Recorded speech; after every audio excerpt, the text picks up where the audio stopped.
you guys wake up, and from your long journey back from the ruins of the stronghold, and you're in Podern's little tavern, and now it's early morning.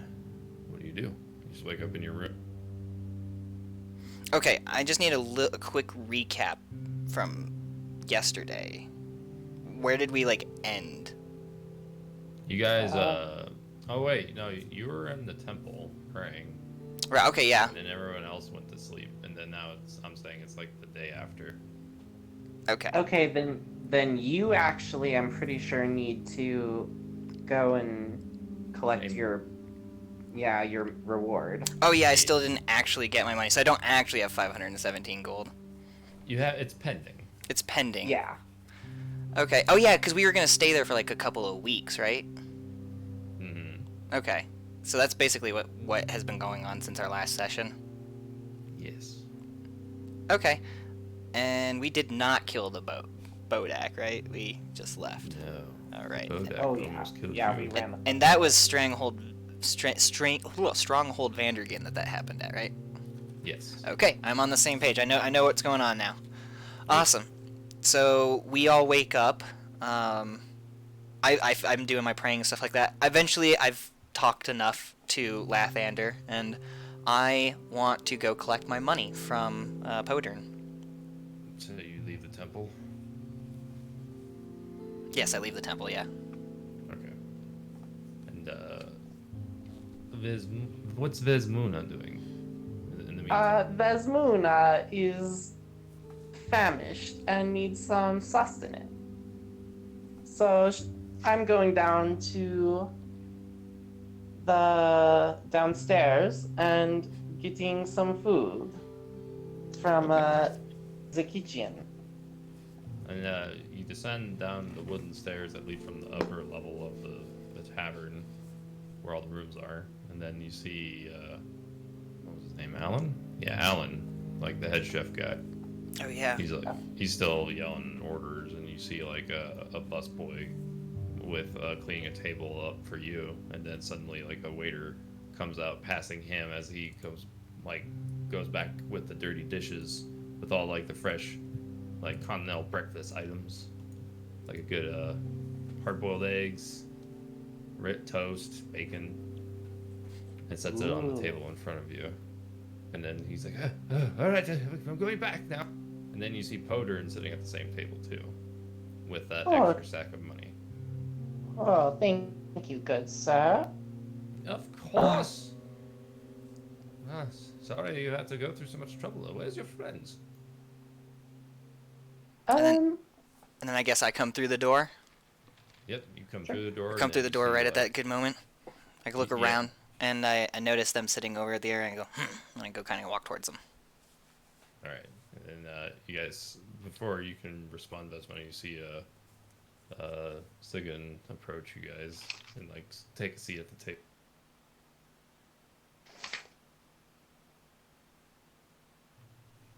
But then Podern's is like, oh, well, it's good to see you. I guess your archer friend just hasn't woken up yet, but I guess that's... I mean, just mercenaries. No friendship and the bond of contracts. I like your style. I just Anywho, I take a do drink. have another... I do have another task for you. And I raise my eyebrow. Pray tell. So, if you are willing, there is more like scavenging you can do in the ruins of the old empire. Scavenging. Just some basic supplies you can't really get anywhere else, like moon rock. How much does moon rock go for? About 800 gold a gram. Well, I'm And definitely there's a- intrigued by that. Yeah, but the moon rocks are for me. You can have whatever you find there, and I'll pay you handsomely for your trouble, even more so than with the moon rock. How much? About 1,000 apiece, if you make it back, of course. Ooh. Can't Where- say no to that. Where are these ruins? Well, they're past Vandigan, where you came from. How Just a little far further. past? Like a week's travel. Okay. A week back in the way we came from? Well, a week additionally after that, so it'd be like Oh, a 2-week travel from here to there. okay. I need to take notes. Okay.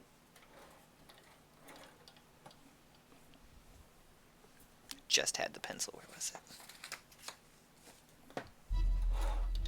Oh. Oh, that was short-lived. Oops. I heard some exciting music for a second. Nothing exciting yet. Okay. This one.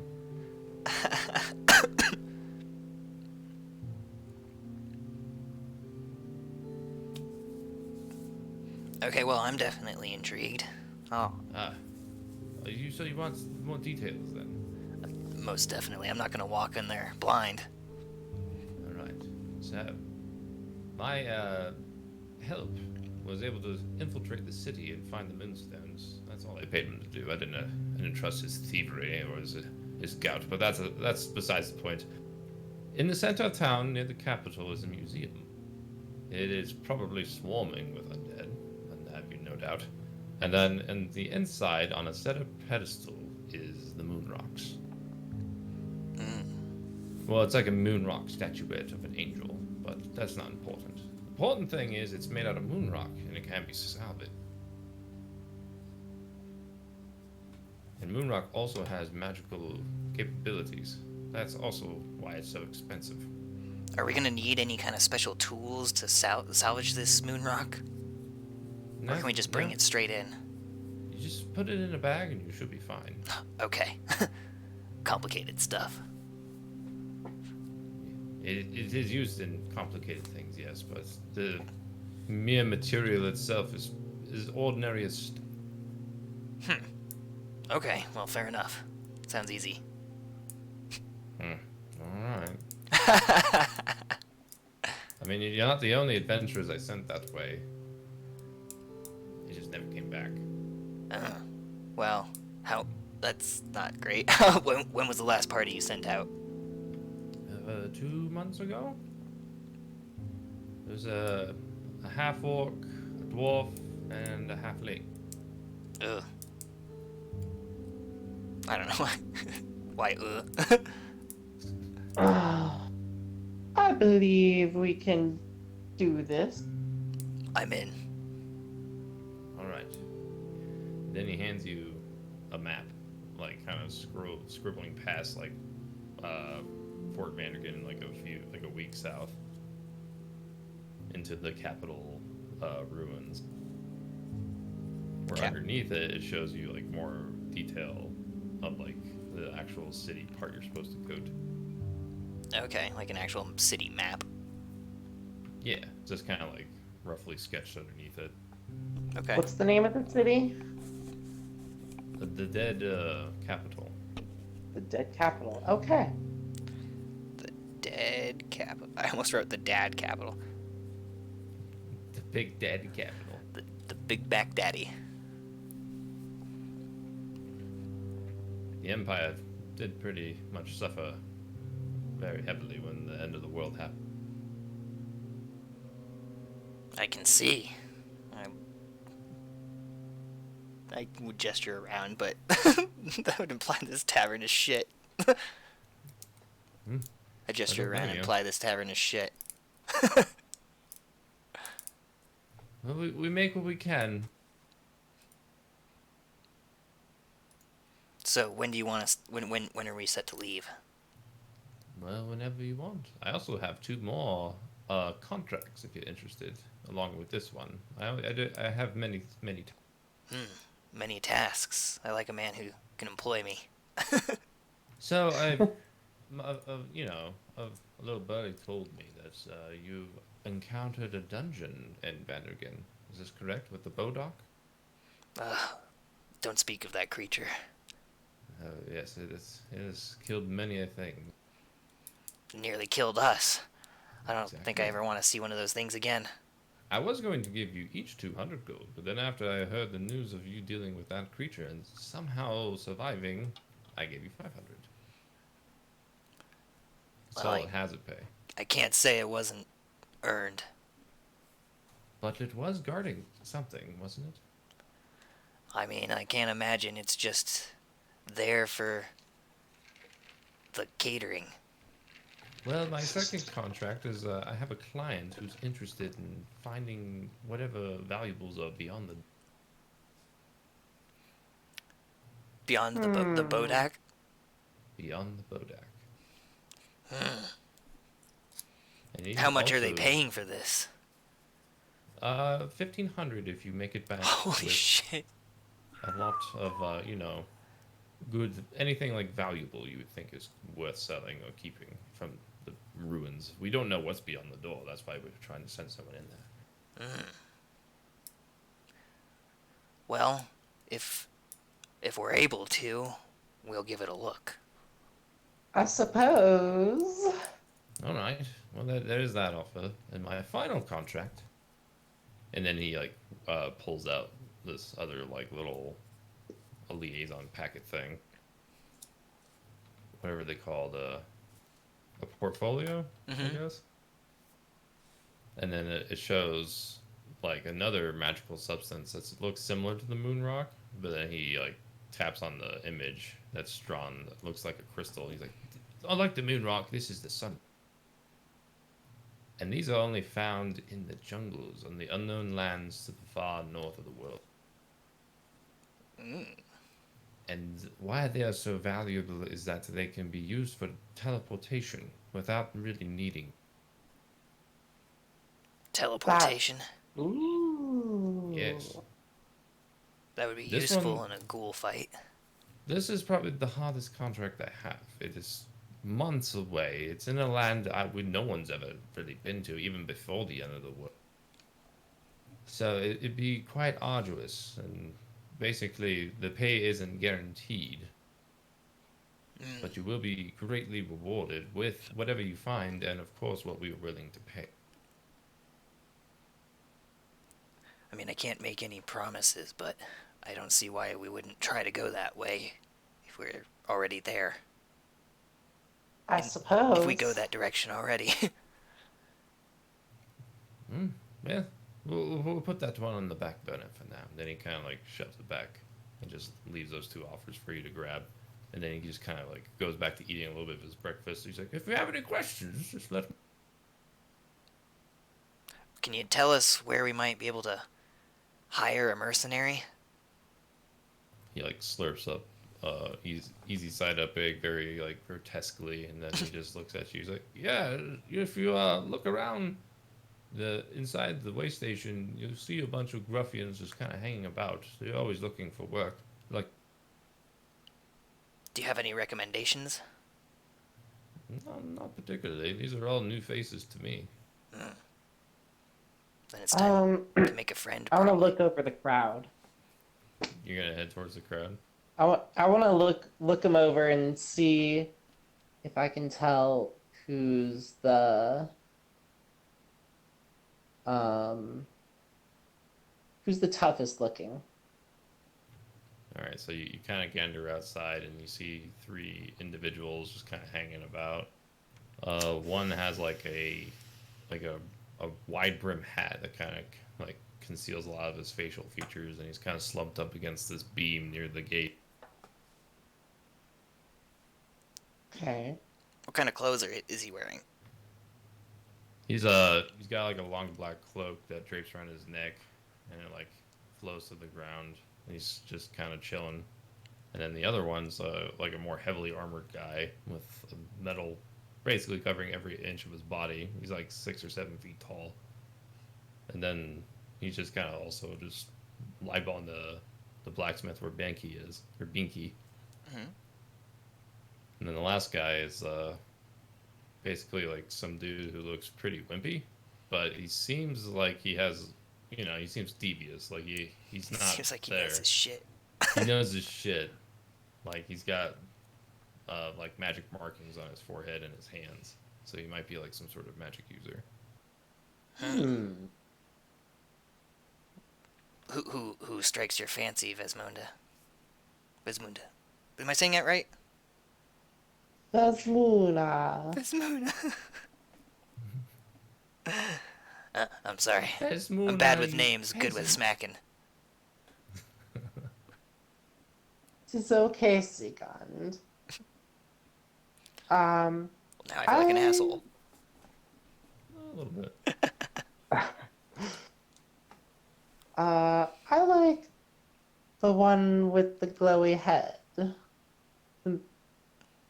I figure it's might as well go speak to him. Let's go talk to him. So I guess me and Vesmuna go ask bald sparkly man. Is he bald? Yeah, he's bald. Okay. I, I didn't know if I was just assuming that.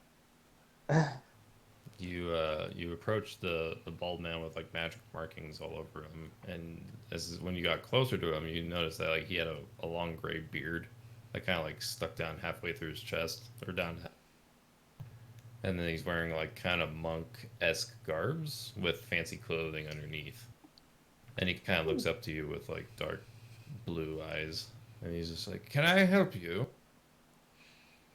What's your story, stranger? Probably better than yours. And then he kind of like stands back up because he was kind of kneeling down. Are you looking for work? I could be if the pay's good. And he crosses his arms and kind of like eyes you guys and just kind of waits. The pay's good if the adventurer is good. Bitch. Uh, Minus the bitch. he like brings his hands together in a monk kind of fashion, where it's like a praying kind of stance. But then as soon as he does, he like opens his eyes and he sees like flames coming out, and then he parts his hands away, and it's just basically flames going from one end to the other, and kind of makes them brighter and hotter, and it kind of gets a little too close to both of you. Hmm. And then he suddenly cuts the flame off, and he's like, "I can handle myself pretty well." Looks like it. I like this one. What's your name, stranger? They call me Tane, the fire wielder. Dane the file really. That's sick. Well, and I kind of leaning into towards Vesmuna's huge ears, and I'm just like, "Well, did you want to look at anyone else?"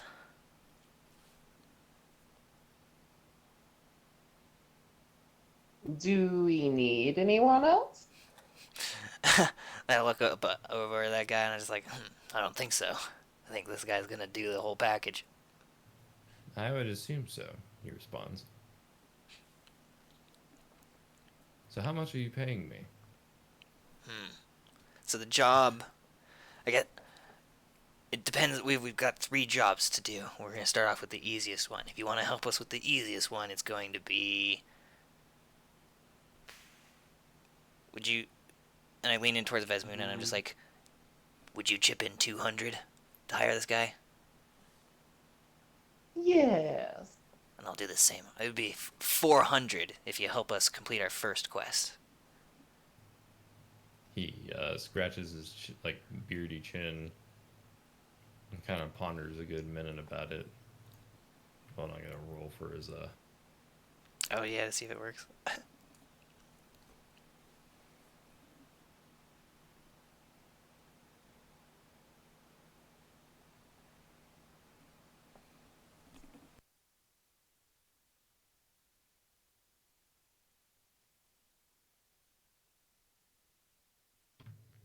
He scratches his chin and just realizes like, I don't know. I feel like I can get a little bit more.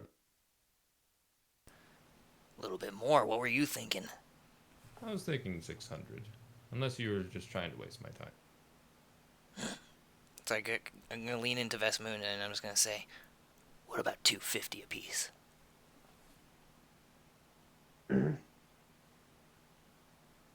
I I say we each give 300. Do you just want to go ahead and give him the full price? I'm in if you're in. We need the help. He seems worth it. Okay, so I turn back to Tane. I go, 600 it is. and you see like a smile creep underneath his bushy beard. He's like, "Vah! Then I am your wizard." All right. So he's like a monk wizard. That's fucking awesome.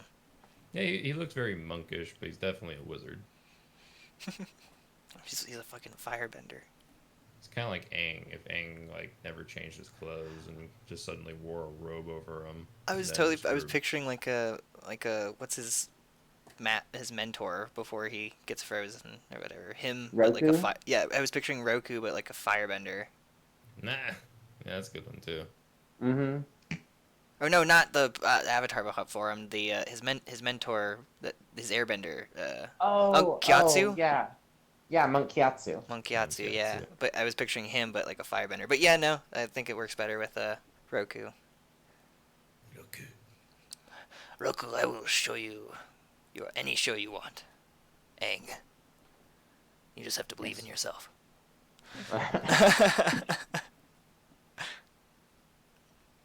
Okay. Okay. So, welcome Um, aboard. Welcome. Wait, what do we call ourselves? We had a name for our group, didn't we? It was oh yeah, Huey Lewis and the News. I think it was being discussed. I don't think we ever settled on. Oh, we it. never actually settled on it. We were like the Three Adventures or something like that. Do you remember that, Andy? yeah, yeah. We never like totally settled on one. No, No. Fuck. Welcome to you don't have to have a name for yourselves yet until you like some event inspires a name. Welcome to Name Pending. I like it actually. Our mercenary company is Name Pending. Tane just kind of like laughs too. Sounds like you're new to this then. Maybe not to adventuring, but maybe to leading groups. Are you the leader or is the big one the leader? I don't think we've ever needed a chain of command. And he just kind of shrugs. Suit yourself. I see. I want you to see me as an equal, so I'm gonna see you as one too. I think that's the only way to go about it. Oh, I'm sure we'll get along just fine. I hope so. Just don't get too fiery with me. I'm gonna stare at him deadpan. He's like, he kind of holds a hand out, and suddenly, like, a little ember appears in his hand, and it kind of like manifests and grows and burns continuously till it creates like a dark black ashwood staff. And he like grabs onto it. He's like, "Well, if you need me, I'll be waiting till we go." And then he kind of like hangs over at the in front of the tavern for a bit, just kind of pops out of his spell book and starts memorizing spells. Okay. I hope he's worth his. I hope he's worth his weight as gold. Wheel to she. The daytime it's about noon now, and a lot of like people are still walking by. There's the alchemist shop that's opened up. Benki's slamming away at her anvil like you. I want to visit the alchemist. You gonna go to the alchemist? Yes. Do you follow Sigund?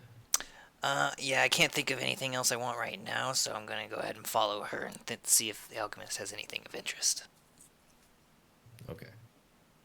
So then you two go to the little alchemist tent that's next to Benki's blacksmith, and you see like the old decrepit man just kind of like behind his counter with all these potions and weird ingredients all around, like on these rickety ass wooden shelves that kind of take up the space of the interior of the tent.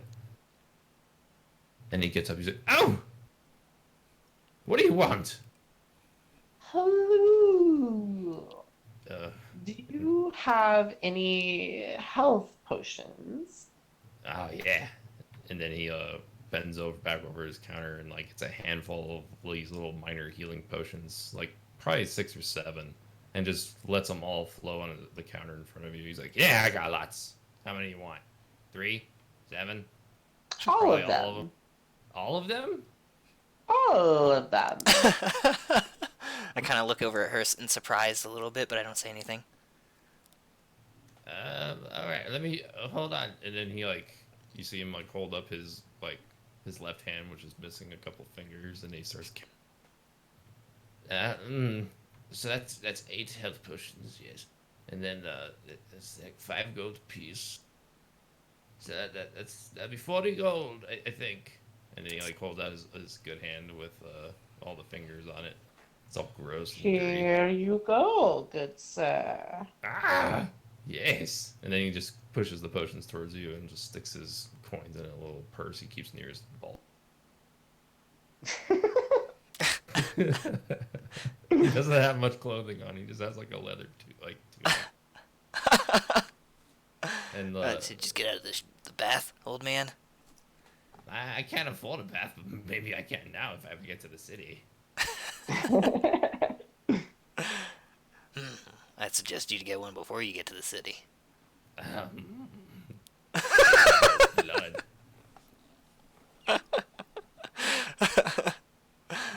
He's all like kind of. Well, it seems like she bought you out of potions. What else do you got? Not all potions. And then he like kind of reaches underneath and grabs like a way bigger potion. This is a potion of greater healing. This is 150 gold. Holy shit! And it's like probably a milk gallon's worth of healing potion. So you can just like sip from it. You don't have to take it all at one time. You can, like, for something that big, it's quarters, so Okay. that you can like use it 4 times, and then it's. Whereas like the minor healing potions are 1 and done kind of deal. 100 and how much you said? 150. 150. What would you take? 125? Can I try to persuade him? Yeah, go for it. Okay. I got a 17. How much? He says, cocking his eye. 125. Seems fair. No, okay. I guess that's fine. And then he kind of like scoots the bottle towards you, and then with his good hand extended out to you for payment. Alright, I give him the 125 gold, and I take the milk jug of healing potion. He slides it towards you, and then the same thing. He excitedly puts the coins in his little loincloth purse. That's very uncomfortably close to his neck. By this time, it's probably so hefty, it's gonna reveal. It's kind of tugging down where you see his cabbage patch, but that's about it. So it's greater healing. How much is that? 3d10 plus 5. 3d10 plus 5. And what's the minor health do? 2d4 plus 2. 2d. Okay. Nice. That is a hefty little thing there. Ain't no one dying ever. Yeah. Be careful with the living potions, though. If you drink more than one in an hour, you're not gonna like. You're gonna have a bad time. You're gonna have a bad time, especially if you don't have any toilet paper. Oh no! Oh no! You see. What is toilet paper? You know, the stuff you wipe your bum with. You mean my glove? Yeah, that's technically toilet paper. Ms. Muna, what have you been using? Not Everyone's looking at me like I'm the glove. weirdo here.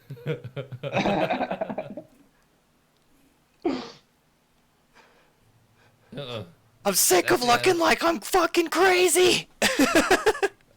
I mean, I use my loincloth, but you use your glove. That's gross, man. Yeah, but you're still. I use the outside of it.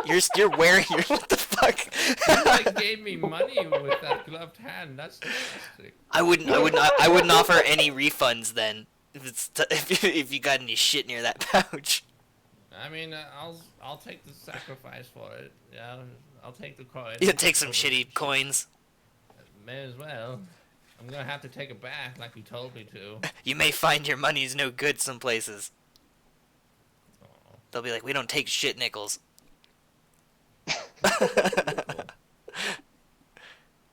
Okay. You mean silver? Does this jug have like some like leather straps or something so I can like attach it to my belt? Because it sounds like It it's has huge. like a it has like a glass hoop that you can like attach a leather tether to Okay, it. I'm gonna use a little bit. Do I have any? No, I don't have any rope. You have rope, right? So I turned to Vesmoon and I was just like, do you mind if I borrow like a foot of your rope so I can attach this? Okay. Thanks. And so I take a foot of her rope, and I tie one handle to the glass hoop and one handle to the back of my belt, and hopefully it doesn't pull my pants off when I let it go. So it's on your hip. Yeah. Damn, like a true moon shatter. What else am I gonna do? I'm not gonna just carry this jug with me the whole time. I figured you had a backpack or something. Do you not I, have a I, backpack? I do have a backpack. I guess I could have put it in the backpack. I thought it was almost too big for a backpack. No, I want to keep it on my belt. That sounds cooler, though. Okay.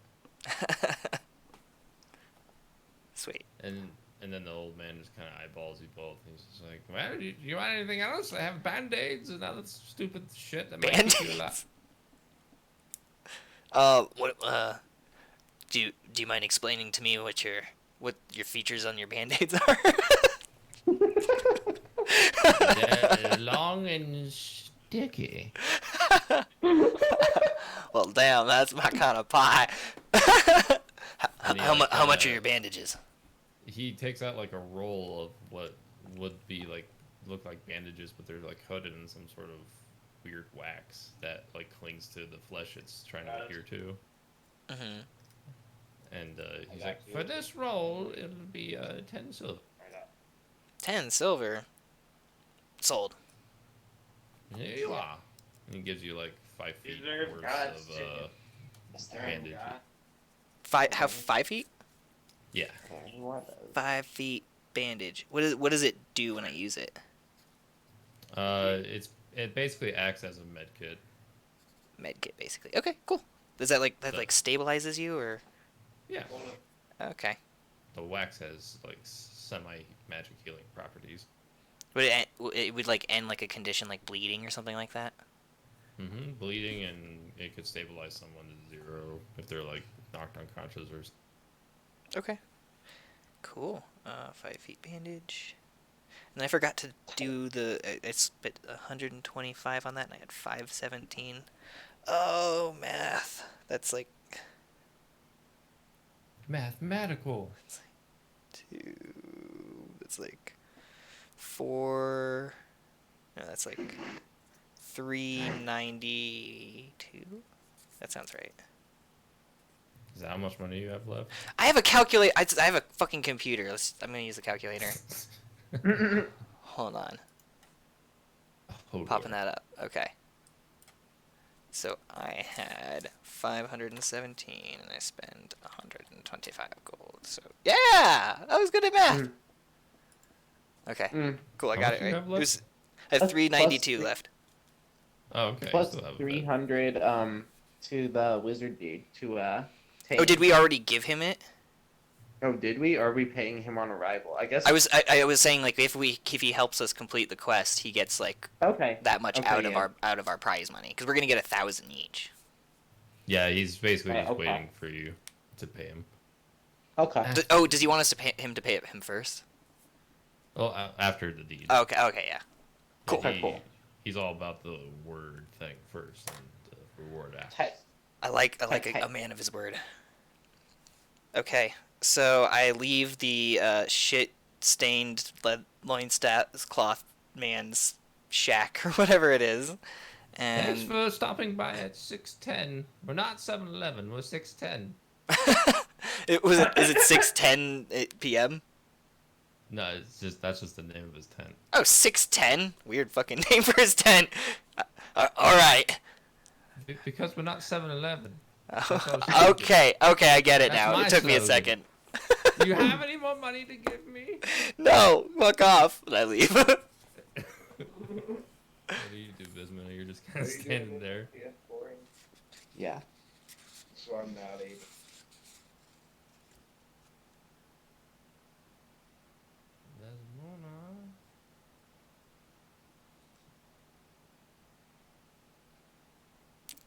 Actually, maybe she's saying bye, Danny, or something.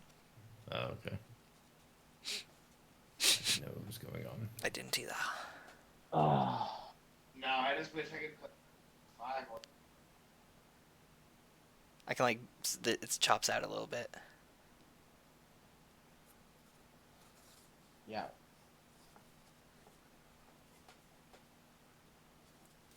My spell book.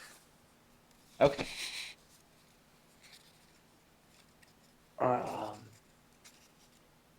So sorry.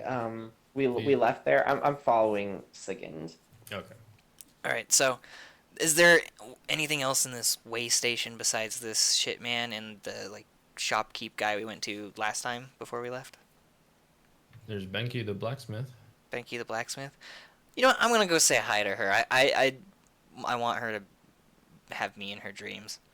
Okay. So I approach Binky. Benki.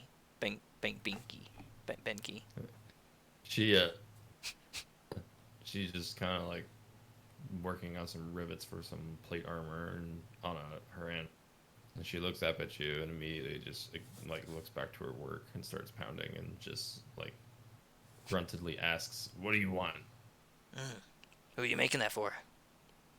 Somebody wants to buy it.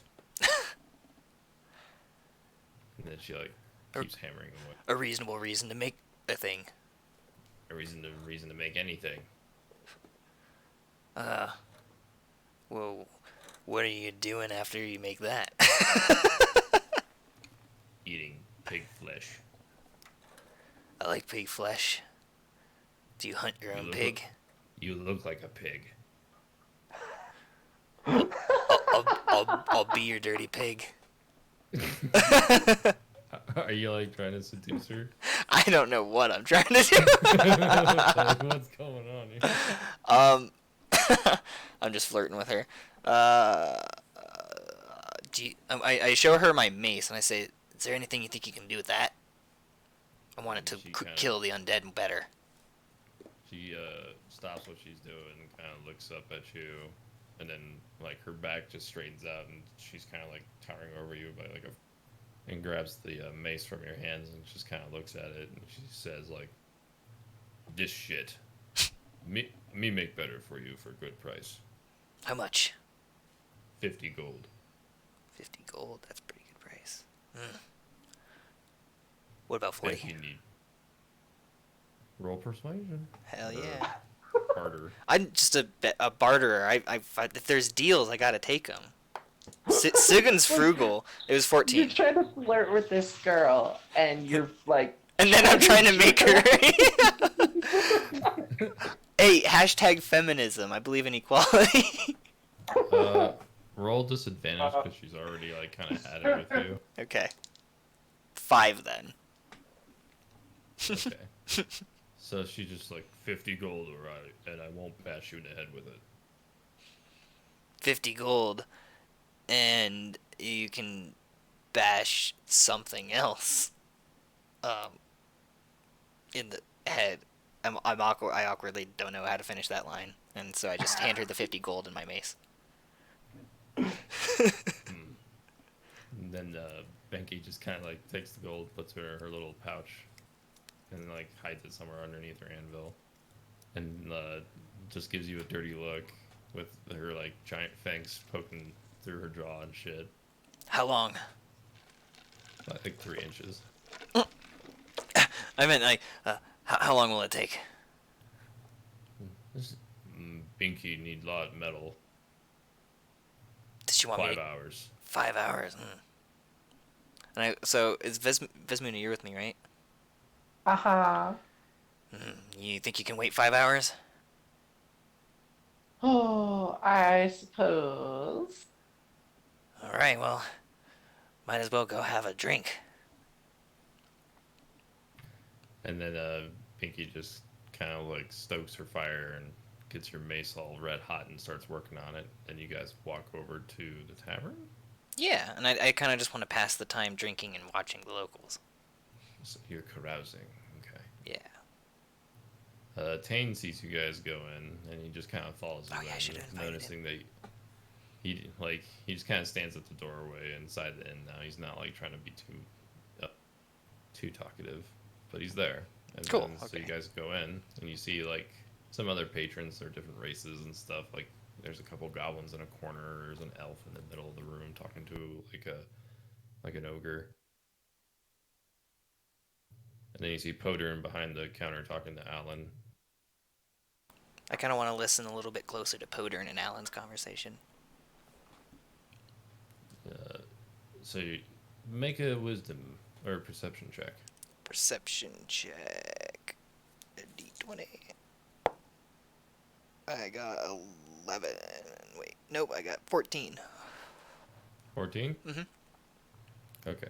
So you, after like with all the other chatter in the tavern, you kind of like can isolate Podern and Alan's conversation. And you kind of just overhear that Podern like wants the restaurant to be, in tip-top shape because apparently there's some like important general guy coming through tomorrow. And Alan's just keeps reassuring Podern that he'll do his best and he has what he has to work with. Just tavern talk, essentially. Okay.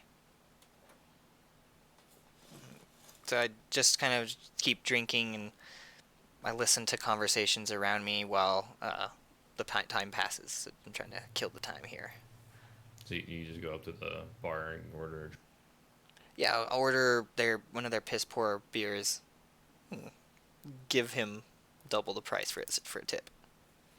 You see this like little goblin woman with a platter of ale. She comes over to you guys and she just kind of like, and she like tosses both drinks to you. And she's that'll be 5 gold. I got this, and so I give her 6 gold. Oh, thank you. And then she just kind of like skimpers off to the barrels.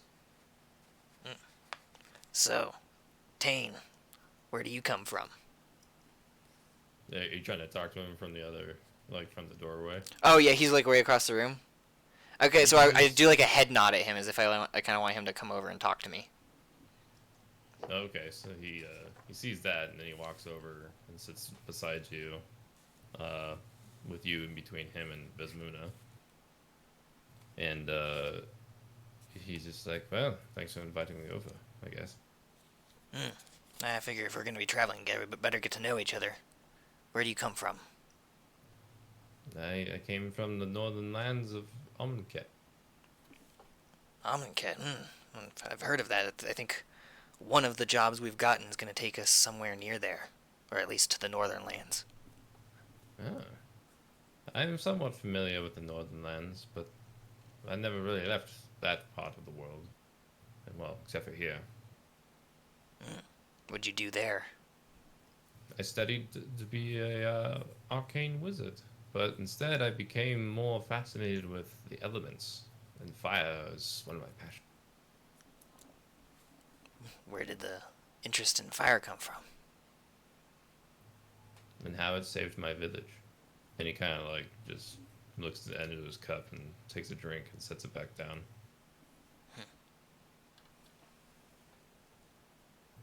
Then he kind of just gets quiet and doesn't like say much after that. Well, if it's Muna, which job do you think we should go for first? Well,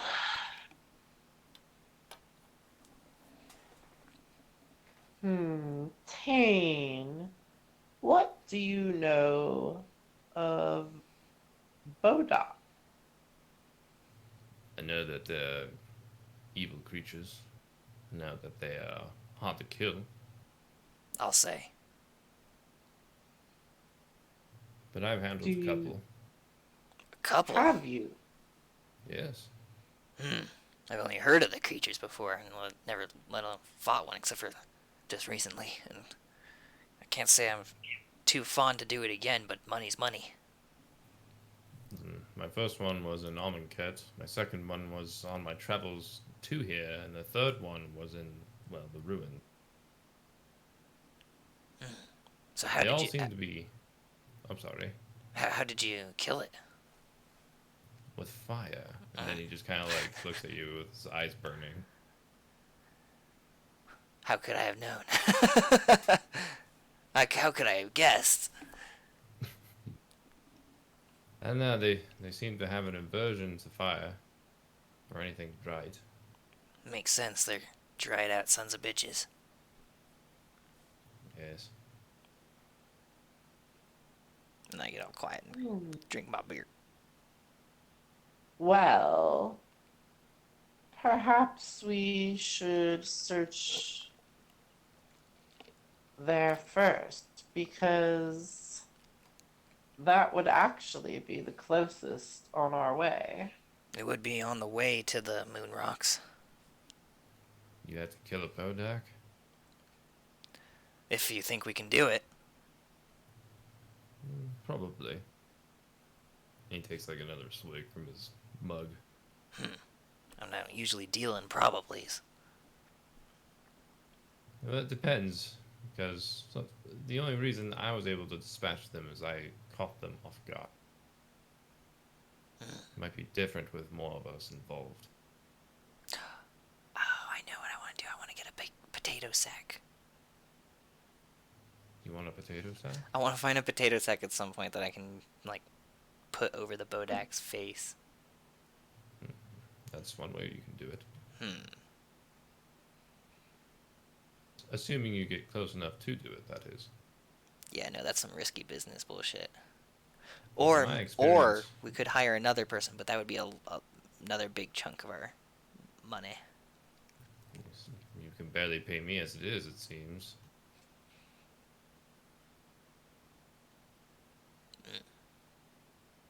I think. What was that, Vesmunda? Vesmunda? Fuck. As long as we sneak inside, I don't think it would be too hard. And I kind of gestured down at my, like, scale armor. I'm like, do I look like I'm a sneaker to you? Look at you. Sneaker. Sneaker. Do I look like I'm Air Jordans right now? You're a fresh pair, baby. Am I fresh as fuck right now? Do I look fresh as fuck to you? I know not what that means. Tane just kind of looks confused too. I look at Tane and I go, how stealthy do you feel on an average day? Pretty stealthy, he shrugs. Well, at least that's better than me, because I don't feel very stealthy most days. Oh, yes. That would be the problem. I suppose you could take your armor off and put it in your bag. That could make you quieter, at least to get by. I kinda- wear clothes. Clutch at my scales and I go, you want me to take my armor off? If you don't want to alert the Bodak, then that's probably a good choice. Because your elephant friend here just wears leather, which is not a bad idea.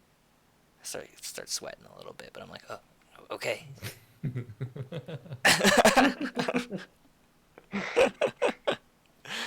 Super uncomfortable. He's a never nude. I never showed a man my pee-pee. I don't want to be naked. All right, yeah. So the Bodak. That They also are known for an aura. So even if we do manage to sneak by, we're gonna have to, brave its magical aura. Do you know of any defenses against that? Well, the alchemist shop, he probably sells like anti-magic potions, or I can possibly find a scroll that teaches me some sort of magic protect. How much do you think something like that would cost? The potions probably wouldn't run more than 20 gold apiece, but they only last for about an hour. That's all we need. But, okay, so one of us drinks it. Alright, yeah, no, I think that sounds like a good plan. I'm gonna go find some potion after this beer. I think I'll come with you. So I finish my drink, and I'm gonna go get that potion. All right, so I'll it's come like- with. so all of you guys finish your drinks and spend like maybe a couple hours, and then you go back outside and head over to the potion guy again. to 610, and then you kind of catch him off guard again, where he's like his back's turned to you, and you can see his like ugly, gross bald spot, and like his arms and hands are moving in a very suggestive way, like an aggressive way. And he doesn't notice you though. I kind of like don't want to give myself away. I want to see what the fuck he's doing.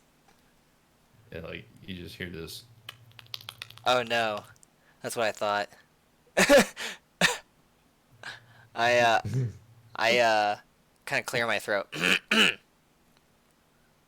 And he's like, "Oh God!" And he turns around and you see him like shaking a potion, and it's like all blue and foamy, and he's like, "You caught me! You caught me mixing. That's embarrassing." Do that a lot, do you? Yes. Then what do you want? I heard you sell anti-magic potions. Oh. It's like he gets kind of excited at the prospect of that. And he puts down the blue potion and then reaches behind like one of his cabinets and pulls out like a greenish, like a turquoise color potion. And sets it in front of you guys. He's like, this anti-magic, good shit. Lasts an hour. How much for it? 50 gold. 50 gold. Yeah. I kind of look over at Tane and I'm like, this man is full of manure. Yes, and apparently he's profiteering as well. That's a bullshit price. I'll give you no more than 15. Make a persuasion. Yeah. Oh, nat one. So, he just is like, I don't know, it's 100 now. If you want, it's 100. Tane, lock the door. Kane just kind of like Oh no, shrugs and closes the like tent flap. Okay, so I'm gonna get all. Vesmuna, don't try to stop me. I go up to the shopkeeper and I kind of lift him up by his lapel and kind of slam him up against his or I guess by his loincloth and slam him up against his shelves and I go, it's how much again? Make an intimidation roll. 16. And also make a strength check since you tried picking him up. Okay. Ooh, that one is a 10. So, you kind of grab him by his leather jerkin and lift him up a little bit, and like kind of just trip over like his fucking cluttery shop. That's intimidating as fuck. And then you just kind of, but like you brace yourself by catching yourself from falling by like slamming him against the wall. Nice, smooth. So it's kind of like it was accidental, but at the same time he's like spooked enough. He's like, oh. Well, what did you want it for? Fine, I won't do 15. I'll give you 20. Fine, take it for 20s. Quit hitting me. So I let him go, and I give him some space. I reach in and I give him the 20 gold. I'm a fair man. I just don't like being swindled. And he's just like on the ground, just kind of crying and slowly reaching for the coin. And I turn towards Vesmunda and Tane. I go, you guys didn't see anything. Tane just kind of like sidesteps away from the door to let you pass without saying a word. I'm glaring at you disapprovingly. Oh. Once we survive the Bodak, Vesmuna, you'll get that different look on your face. We'll see. And then I leave the shop. I leave 610. He's like, never come back. Never come back. You're gonna have to lock the doors then. Because I live here now. Oh. In your dreams. And then I leave. He's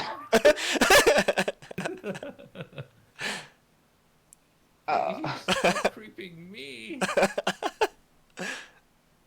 I'm gonna toss this guy 5 gold on my way out and whisper sorry about my friend. Oh, you're a nice elephant person. See, that's racist. He calls you an elephant person.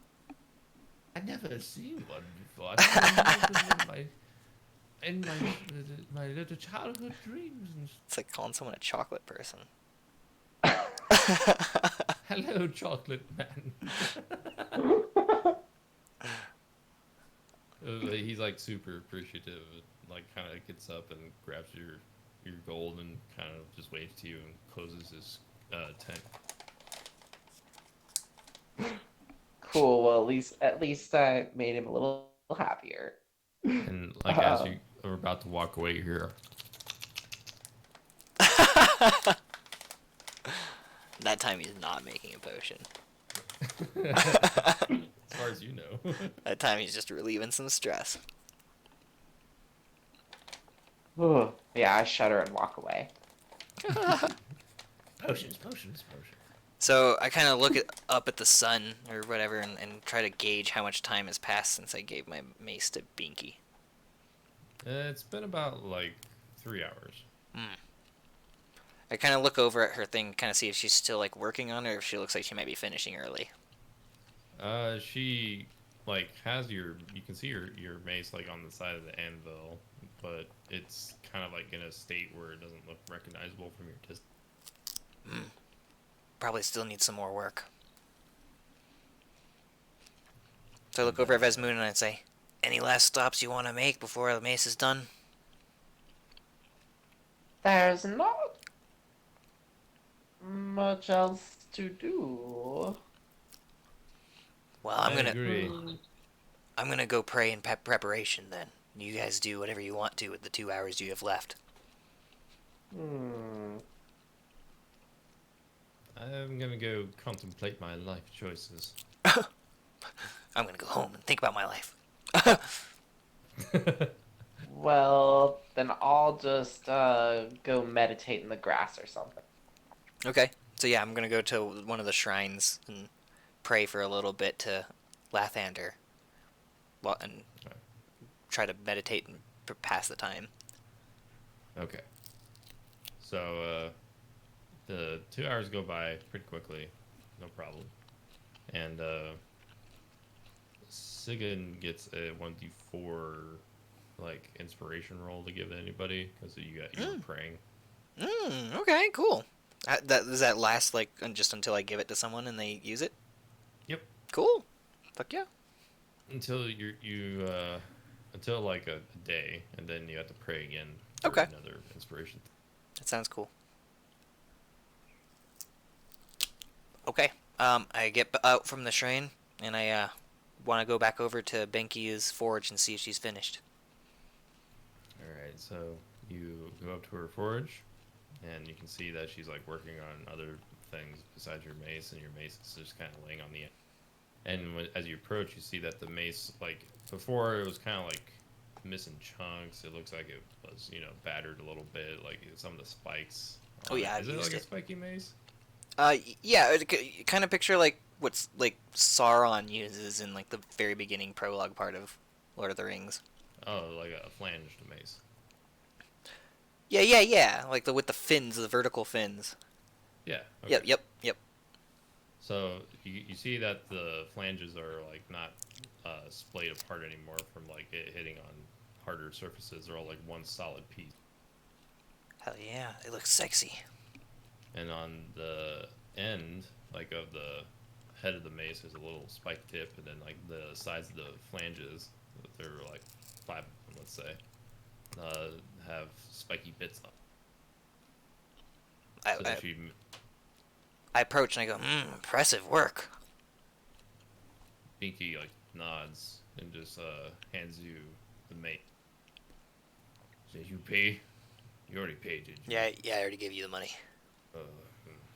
But she just nods. But here's a wink, and I wink at her all creepily. Why are you like this, old man?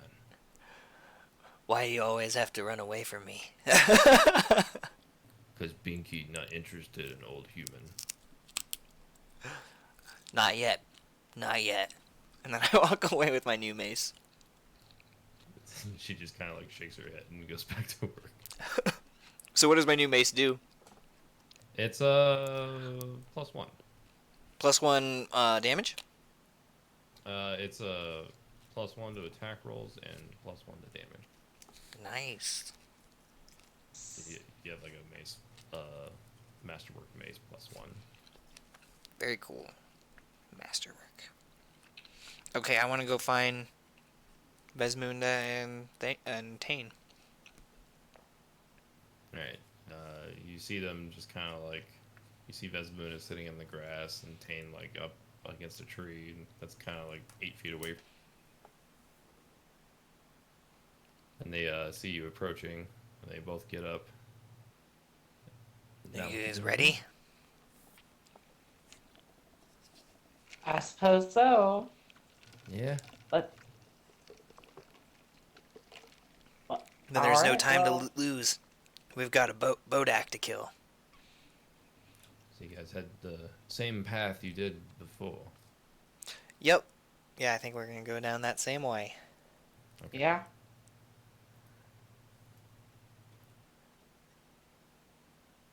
Perhaps we'll get lucky and, Catch it unawares. well, hopefully on the way there, those two hordes will be gone. Oh yeah, that's right, with the huge monster thing too. Yes, being out of any walls is going to be a deadly time for anything that's not dead. Well, yeah, I'm gonna keep my eyes on the road to make sure there's no approaching hordes. But generally just follow the road. It is comforting having a pyromancer. Especially one so business worthy. Tane just kind of smiles and nods his head.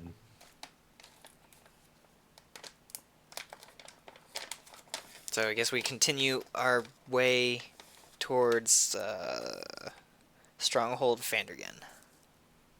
Alright, so it's been about 8 hours on the road. You guys kind of traverse it towards Vandergen like before. You notice how like there's way less undead than normal. Like maybe just a couple bodies. They're kind of just shuffling on the road, but they don't see you since you guys are sticking to the tree line. Cool. Yeah, we sneak around the little stragglers and everything like that, but I like kind of turn towards Tane and I go, it wasn't quite as it was a lot busier than this before. I believe it. I've heard of the tales of the warring liches, but I never really believed it till recently. Oh. And Hagu, well, I guess has a following, warlocks who use him as his patron. Warlocks follow that fool? Yes. Some living people have realized that death is all that there is left in this world, so may as well join it. He must be quite powerful. I imagine. Shall we keep going? Yeah, I assume we're walking as we're talking. Oh, yeah. They're like, why do you keep reminding us to keep walking? You fucking weirdo. Do you guys know how to walk? Yeah, we're doing it right now. You guys want to keep going? Yeah, what? We're still walking. It's only been 10 feet. What are you asking? I don't know, man. I'm just nervous.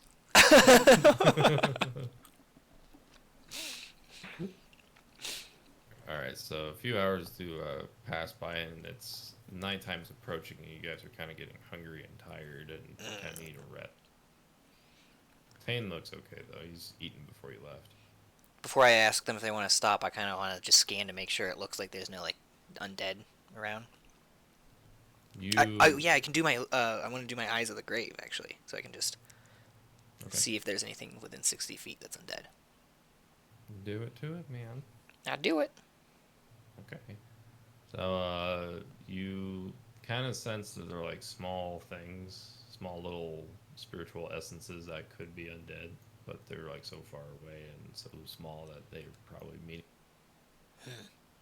I don't think there's any danger immediately here. We could probably stop for a quick little rest and some food. And you guys Let's like do it. you guys kind of find like a clearing with some trees that surround you, but it's like a small enough clearing to be kind of private. And you set up a little camp there with a little fire that's low burning, and you Tane kind of lights it on fire with his hands, and then you guys kind of just sit beside the fire and rest. I'm gonna eat a little bit of my. What was it that I had here? Bread rations. Yeah, I had some sort of bread that I think I bought that was special and so because it had like a couple of uses. Oh yeah, it was a quarterly usage thing too. I'm gonna Bread. eat more of that. I think I have like half of it left then. Okay. Do you eat anything, Bismuna? It was whey bread. Yes, I ate some of my ration. You eat like just one ration? I think so. Yeah, yeah, Okay. Yeah, because she's just medium sized still, right? Yeah, right. yeah. Do we have to get you a horse? No. Gotta eat an entire bush. And then you guys eat, and you're well fed, and now you're about to go to sleep. But somebody has to like hold watch for a long. I'll go ahead and take the first one. Okay. Roll Alright. perception. I got a 21. Ooh. Oh, okay. So it goes deep in the night. It probably feels like midnight or 1 in the morning. And Ziggin, you're just kind of like sitting up against a tree stump as the other two are sleeping, and you just kind of like examine your mace, admire its craftsmanship. Then you like kind of occasionally glancing over the fire pit where there's embers that are kept burning from earlier. And then suddenly you start hearing rustling sounds from like maybe 10 or like 30 feet away into the darkness of like the tree lines, and then you see three figures kind of like walk from very like quietly and ghostly. It's like they're just shambling towards you. It's probably the undead. Okay, I want to do real quick. I want to do my Eyes of the Grave to see if there's anything more than those any more undead than those three. Just you just see three major like traces of undead ahead of you. Okay, and I'm gonna try to wake up the other two quietly without like alerting the undead that are shambling towards us. All right, so So Tane, I'm gonna go up to Tane first, and I'm gonna kind of like shake him and cover his mouth with my other hand. Tane kind of like startles awake, not realizing his hands like there's a hand over his mouth, and then looks at you. And I kind of do like a shush gesture, and I kind of point towards where the rustling's coming from. And he like manages to stay quiet and looks over in the direction you're pointing at, and looks back at you and nods, gets back up, and then like summons his step. Okay, and I creep over to Vesmuna and I wake her up as well. Same way. I mean, yeah, basically, it might take more of an arm than a hand to cover her mouth. And then Vesmina, you wake and also surprised that there's like something kind of restricting your airway. And I kind of look you in the eyes, Vesmuna, and I do the same thing. I kind of do like another shush thing, and I kind of point towards the rustling. I nod back at you. And then I let her go, and then I get up and I get my mace and shield ready. Yep, I get my hammer and shield ready. Roll initiative. Hell yeah! Ooh. So I'm guessing this image we're seeing right here is basically what it looks like right now.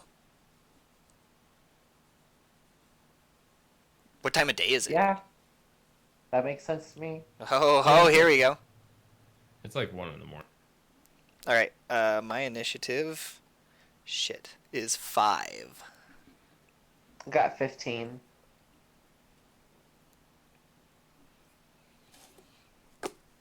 Spellbook. Isn't this cool? Cha. And then I got my cantrips. Sorry, I'm doing some math. It's tight. Oh yeah, no, I'm just like showing her through the webcam my spell book.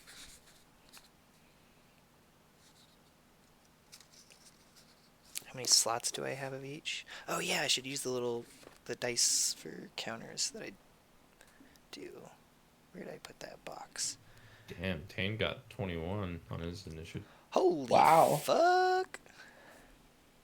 Tane is fast AF. That firebender gonna torch them titties off. Yeah, yeah. Not my titties. They don't have titties. Well, maybe one of them has titties.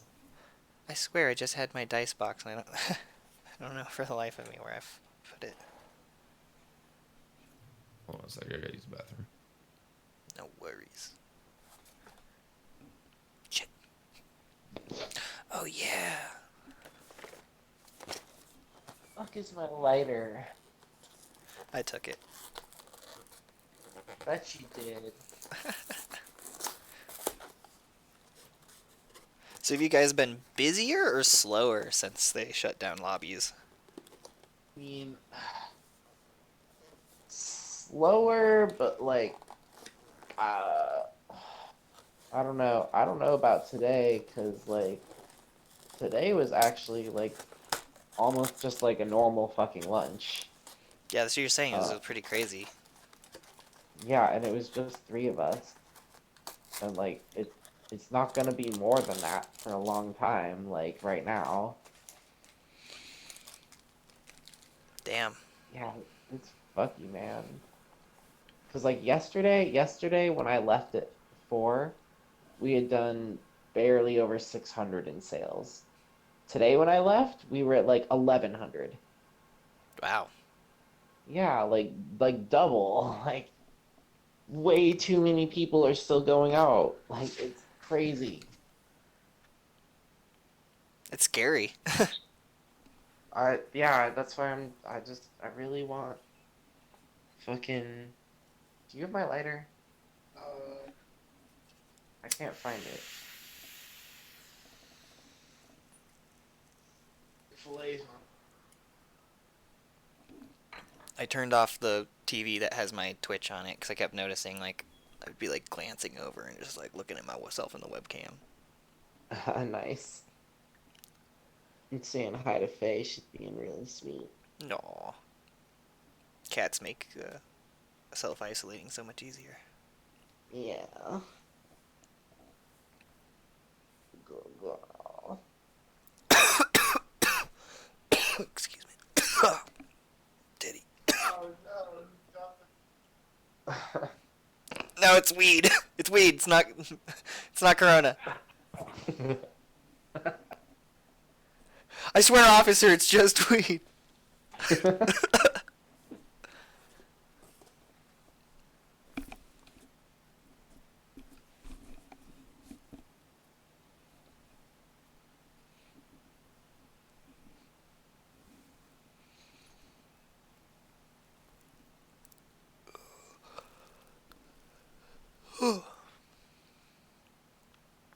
What does it mean when a creature has vulnerability to an attack? It means it Vulnerability? takes twice as much damage from that type of attack. Ooh, okay. Because I got this feature that lets me do, I can channel divinity Path to the Grave, and it marks a creature within 30 feet, and it gets full vulnerability until gets full vulnerability to the next attack. Oh wow. So that's actually pretty nice. I don't know how these when I looked up the features, it didn't say like if it was a bonus turn or if it was an action. I'm assuming it's an action. Yeah, probably. That Probably. makes sense. Yeah. And then I have another one that makes each. Oh yeah, turn undead. That one's really handy. That one can fuck these guys up real fast right here. Right here, right now. I hope. Both of your weapons are bludgeoning. Yeah. Yeah, they are nice. Skeletons have vulnerability to bludgeoning. Nice. Oh, what happens if I give them double vulnerability? Is that a thing? No. I don't think it stacks. I didn't think so. Not only am I vulnerable to that, but I'm vulnerable to that. So what am I seeing here? Is this like some sticks next to the campfire? That's or is, you. or this me? The thing that's directly left to the campfire. Yeah, That's you. that's me. Hold on, I'm still setting it up. Oh, he's like a soldier, dude. Yeah. Hell Oh, yeah. okay, okay. It's like a top-down perspective. Yeah, yeah. It took me a second. I thought I was a little confused there. I'm all aboard though now. Oh shit. Is that That's Thane? yeah. Okay, okay.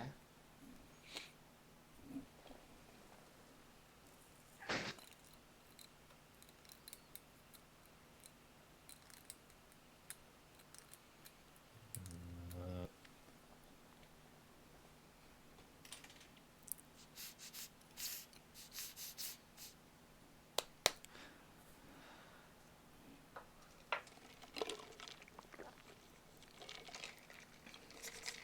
Oh, there's like little stickers on this. that- The official fan refreshment of March Madness. I love it. Oh wow. That's so cool that they actually had an elephant. Free small hot coffee.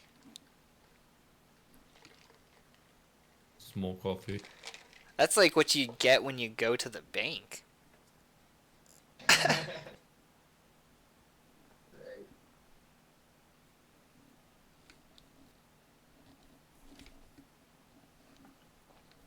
I can't stop fiddling with my face, and that's like one of the few things I shouldn't be doing.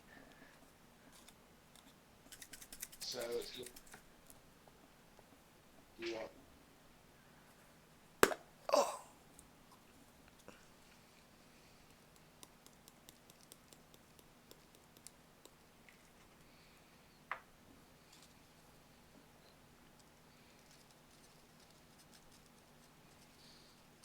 I put extra.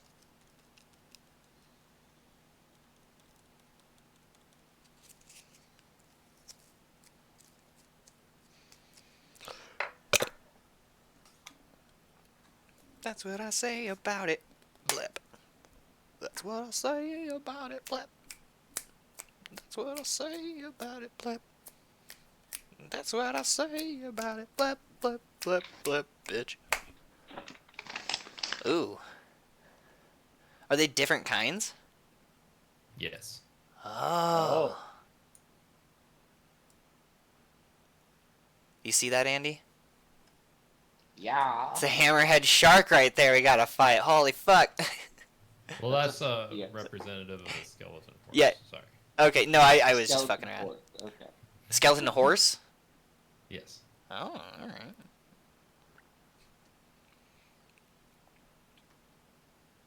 Are you guys like out D&D? No, we're con- Oh, you're actually. Can you see it? yeah. Isaiah's gone though. Yeah. For now. He's always welcome to play. So are you too. It's pretty easy to drop in.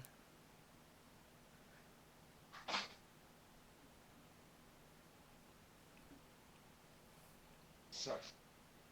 Call. Whatever. Damn it. Sandy.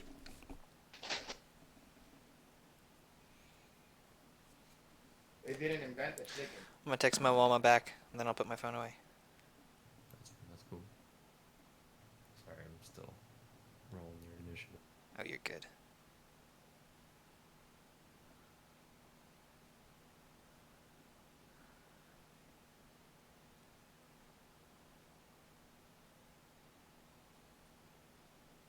We also have 30.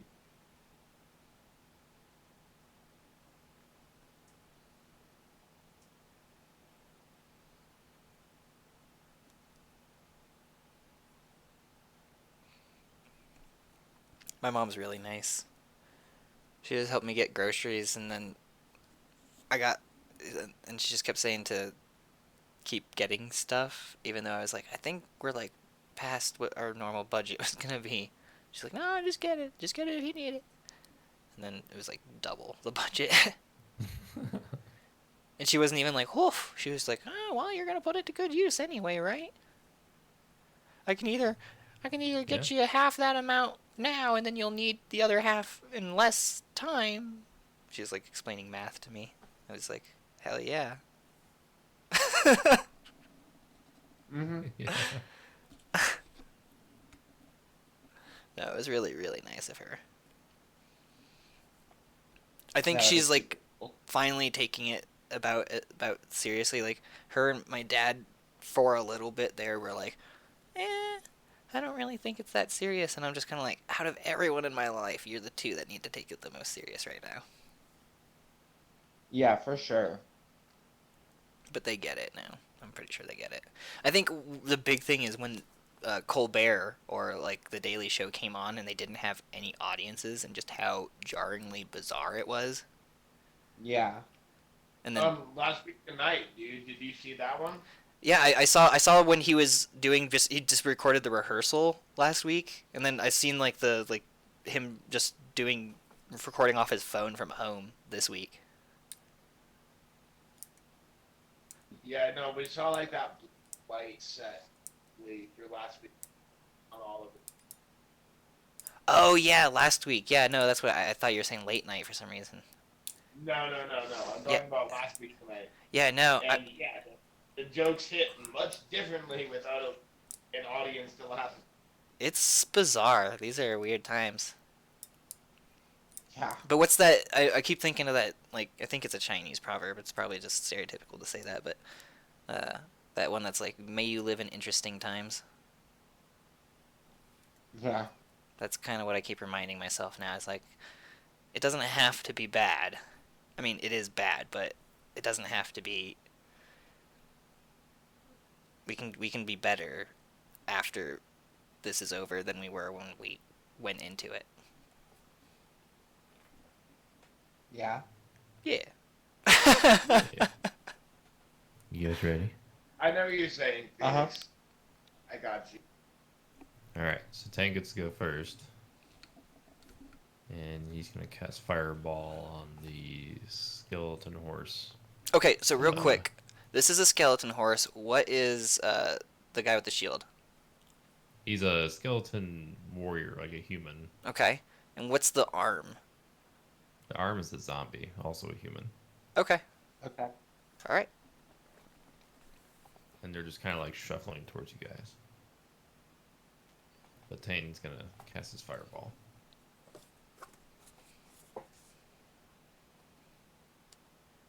Sorry.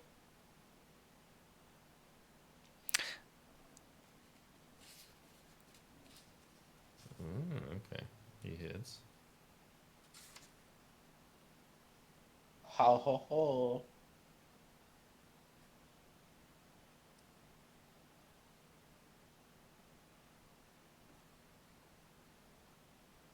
How big is the radius on that spell? It's like 20 feet or something, like 25 feet. I could be Pretty Yeah. big. exaggerating. Ah, I was wondering where I put the dice. I want these for counting my spell slots. It's like a 10-foot radius. It's like a lesser Fireball spell. Okay. And he does 10 damage to the skeleton horse. And he ends his There turn. you go. That was Sorry about the accent. Spell slots. But Now it's the skeletal horse's First. turn. Second.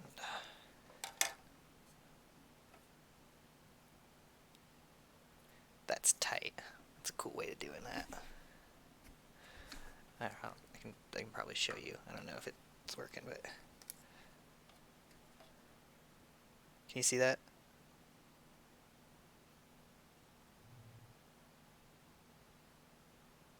Oh yeah, is that your spell slots? Yep, that's how I'm doing my spell slots. Nice.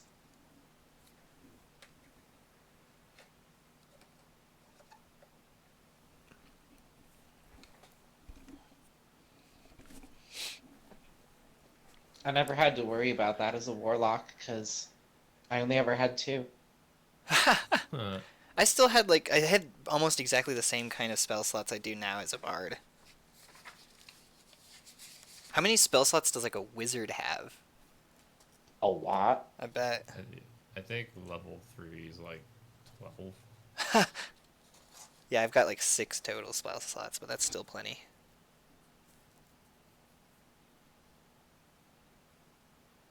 Okay, so the skeletal horse charges at second. Oh shit.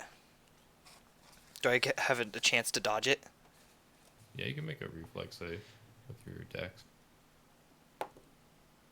I got 10.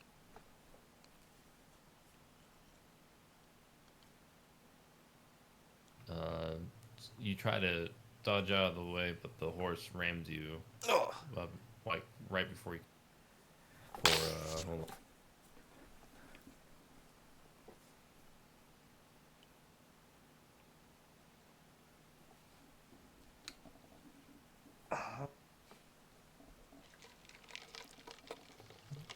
For 11 damage, and he knocks you prone. Ow! Holy shit. Okay. Oh. Ugh. I'm at 9. I can't take another blow like that. That's my little battle quib there. If this was like Oh, Fallout or something like that, or like Baldur's Gate. That hurts my feelings. Zug zug. Wow, you're one ugly ass super mutant. That hurts feelings.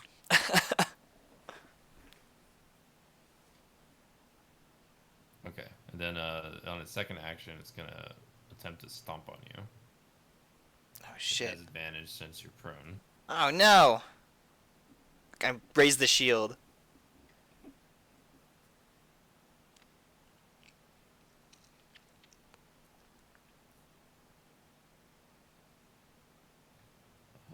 Shit.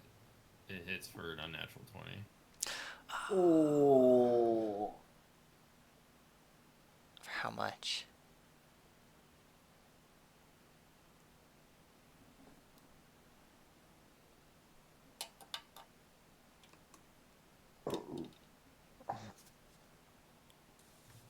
For 4 damage. Oh, okay. I can survive that. Ooh. Ugh! I'm not And feeling too good. that ends that turn for the skeleton horse. Alright, who's next?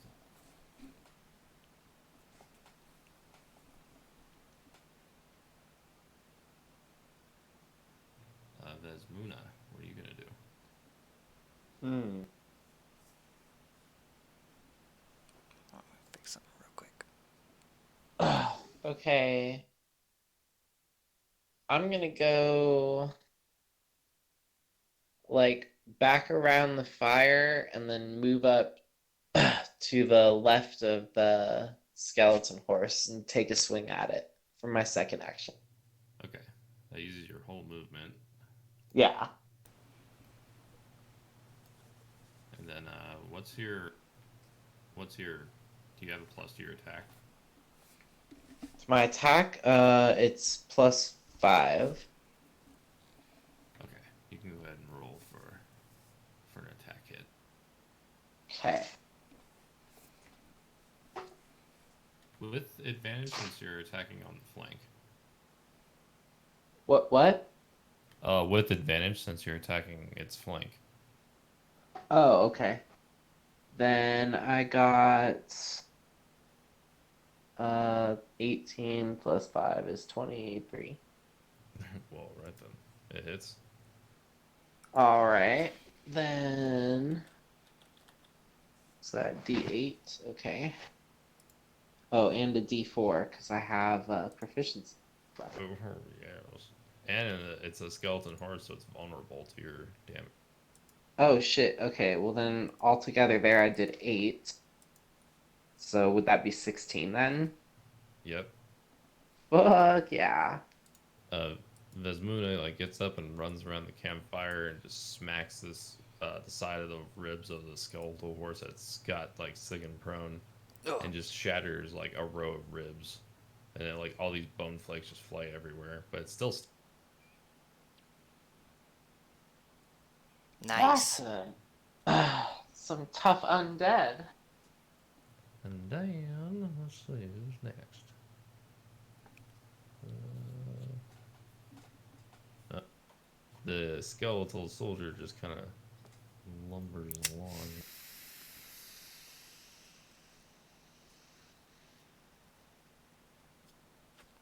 He charges at Vesmuna. Okay. Ooh. What's your AC again? 19.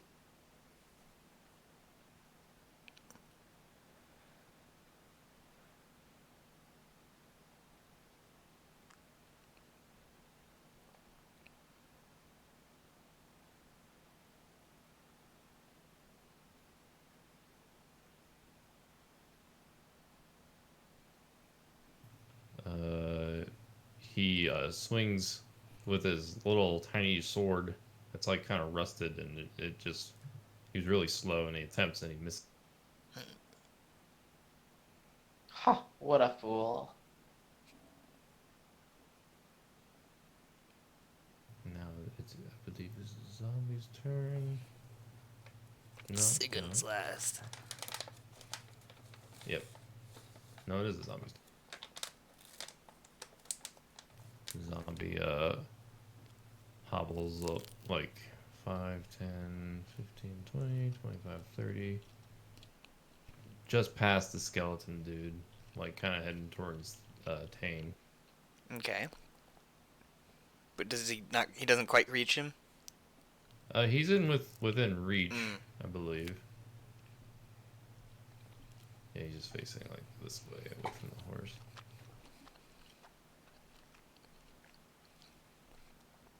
Oh yeah, now I can move it. And he attacks Tane with his slam.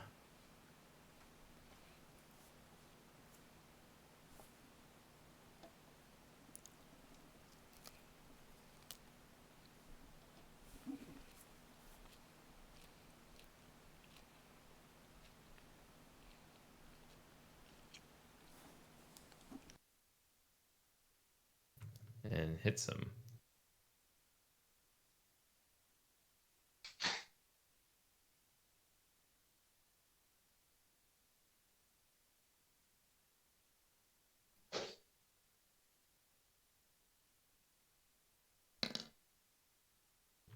And he hits Ooh. Tane for 6.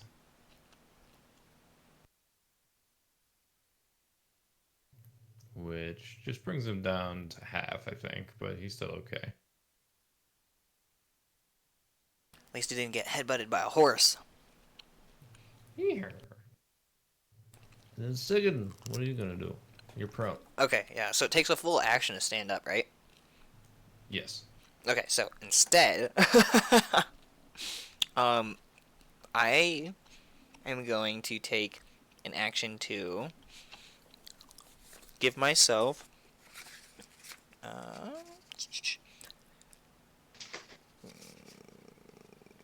false life.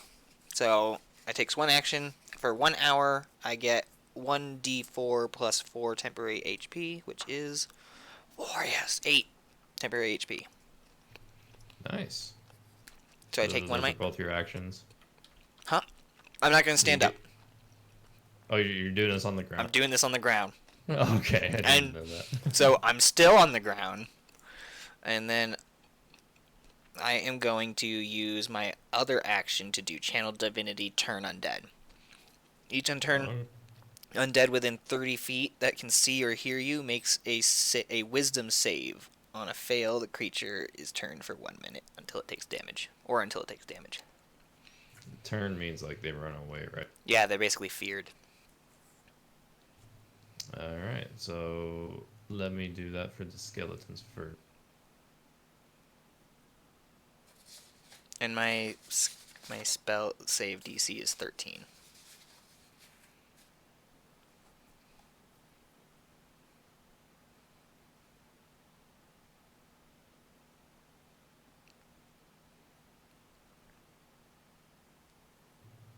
Both of the skeletons barely resist it. Now I'm gonna roll for the zombie. I was hoping the horse would be the one that gets scared. He'd be like, Nay. Oh, actually, wait a minute. You said 13? yeah, 13. Oh, okay. No, it worked on him. Sorry. On the horsey? On both of the skeleton creatures, so the horse and the skeleton dude. Oh, nice. Ooh. And the zombie? The zombie I'm rolling for right Okay, now. alright. Cool. Fuck yeah.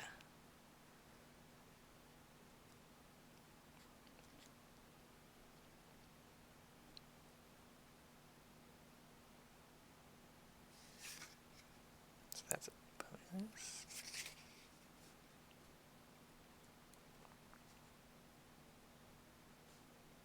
And the zombie also fails. So these guys are just pussing out, running. Nice! It's the skeleton, let's see, skeleton is 5, 10, 15, 20. Runs like most of his movement. 5, 10, 15, 20. Yeah, the horse kind of like backs up behind his. Okay. And then combat is over. Oh, right on. They like run away in the night? Yep, they're just like run back into the trees unless you guys are gonna stop them or something. I get up and I'm just like, oh, I guess we let him go. I took a walloping there.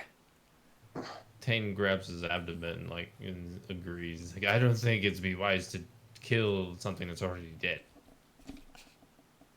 But sometimes we must. Don't let your zealotry be your hubris, old man. And I look down at my injuries and I'm like, oh, maybe not this time. How about you, elephant? Are you alright? Oh. Yes, I'm fine. So I look at the others and with all my wounds, and I'm just like, well, I think it's someone else's turn to take watch. And Tane I'll take the next watch. like puts his hand away after like Besmuna like volunteers because he's just like, well, I would have, but I'd rather go. And then you guys, let's hold on a second. Let me find it here. You each get 100 experience points. Nice, okay. Oh, 'Cause that's technically a victory if you make them run away. Yeah, we scared them off. Scaring the undead? Who would have thunk? That's my speciality. That's my fetish.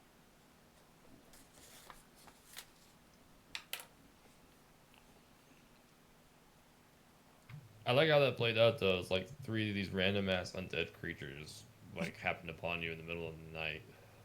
You managed to like cast all those spells while you were prone. Yeah, it's like, And fuck then- wasting an action on that. I think I can, like, keep myself safe at least for another turn doing this. And Vesmuna just bolts around the fire and just smacks ass on that horse. Rattled some ribs. Ribs and shit. okay, couldn't smack him further. Oh, the skeleton warhorse surprisingly has more hit points than the actual skeleton man. I'm not surprised by that. Yeah. It's like a big skeleton. It's kind of creepy. In my experience, horses are generally harder to kill than men. Hmm? What? What about your experience? I was like, in my experience, horses are generally harder to kill than men. Okay. Was I crinkling my shit too loud while I said that? The first No. time it just said, Did it yeah, cut out? it cut off. Oh, Yeah. fuck. It was brilliantly delivered. I missed out on that moment.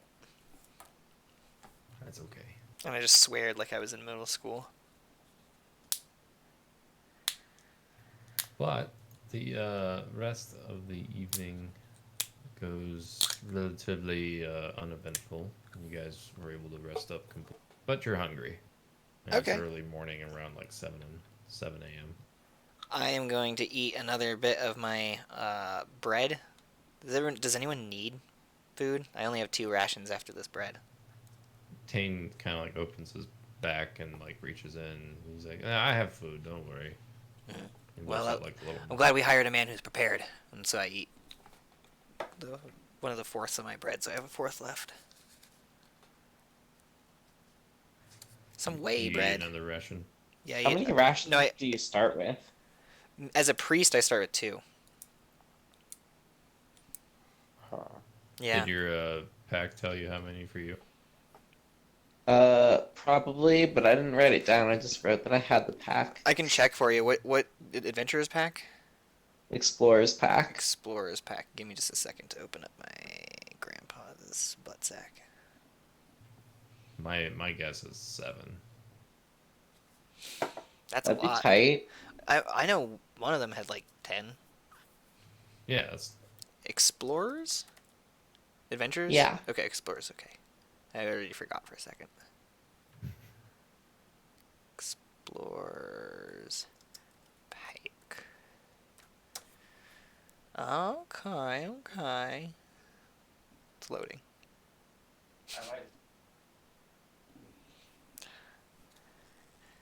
Satan likes cheese whiz. The fuck? Is there a thing I have to do to this? What do I have to do to this? No need to refrigerate. Haha, good, because I'm not a fridge. The fuck? Wait, how? Oh, there's a dent in it. There's a dent in my cheese whiz. Oh no. I must return it. You kidding? Why is my Did cheese whiz you- broken? Okay, yeah, Do sorry. you fact how many there are? 10. 10. Oh, okay, cool. I guess it was a lot because you're exploring and you're gonna be out and about a lot. All right, well then, yeah, I'll eat another ration then. How many you have left? Then I have 8 left. 8. Okay. Yeah. Is there some secret to the cheese whiz? I have no idea. Do you believe in cheese after whiz? I haven't had cheese whiz since I was 18, man. Really? Well, if you want Yeah. some cheese whiz, I got some cheese whiz right here. Thanks. The DM approves.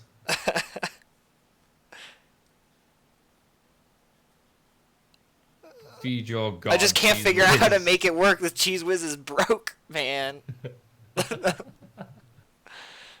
I'm worried I'm gonna press too hard and I'm just gonna explode and there's just gonna be cheese all over my fucking desk. Oh my. I'm just terrified of that. That's a real fear I have.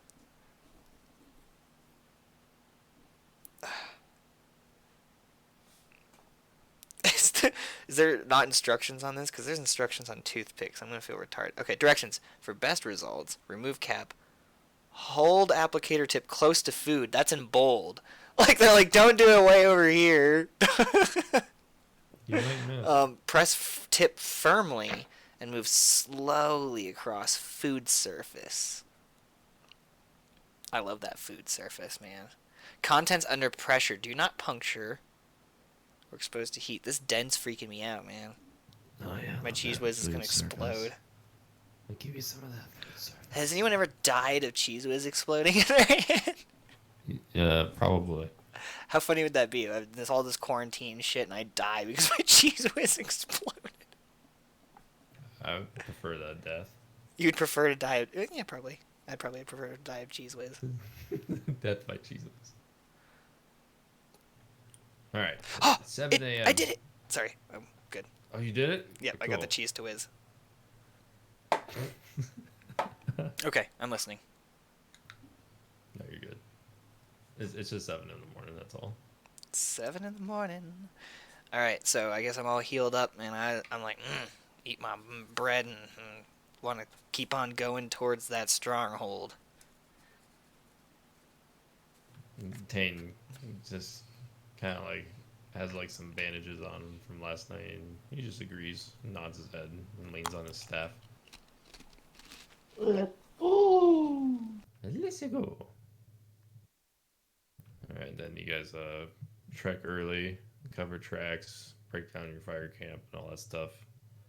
And about like a good 4 hours in, like 11, you kind of reach the entrance of the fortress where the Death Knight was. Yeah, we want to approach pretty like cautiously. No torches, nothing like that. No loud talking. You think that's as wise? To go quietly? I think Yes. that sounds pretty wise. Perhaps we can make a distraction to lure them out, and then we can sneak in past them as they're trying to find the false sounds. You know what I mean? Maybe I can tell how many there are first. Hold on. I do my Eyes of the Grave again. That's 60 Okay. feet around me. It tells me how many undead are around me. You sense like a signature or two, but they're like kind of deep into the structure of the stronghold that's in front of. There's none. It doesn't seem like any's on the ground floor. At least not the way I can see. All right. We might not have to distract them out just yet. Maybe once we get inside, let's see what's going on in there. And Tane nods. Vesmunda, do you want to lead the way? All right. So I guess I'll lift up the gate again for us. Go ahead and roll a strength check. As you reach to lift this iron portcullis. That would be a 15. 15? Yeah. You start lifting it, but it kind of like gets to your midsection where you're kind of struggling to lift it past your shoulder. But it's high enough to where Yeah, we can crawl under it.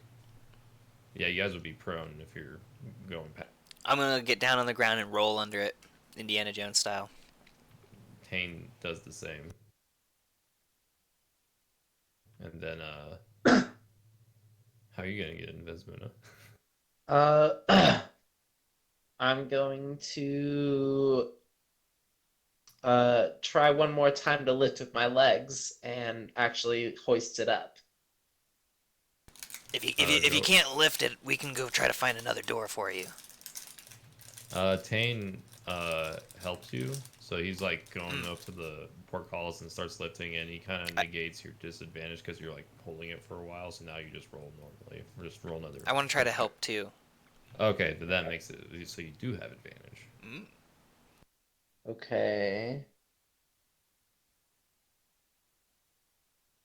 Well, that wasn't very good. Fucking 12. 12. Oh. The Dang.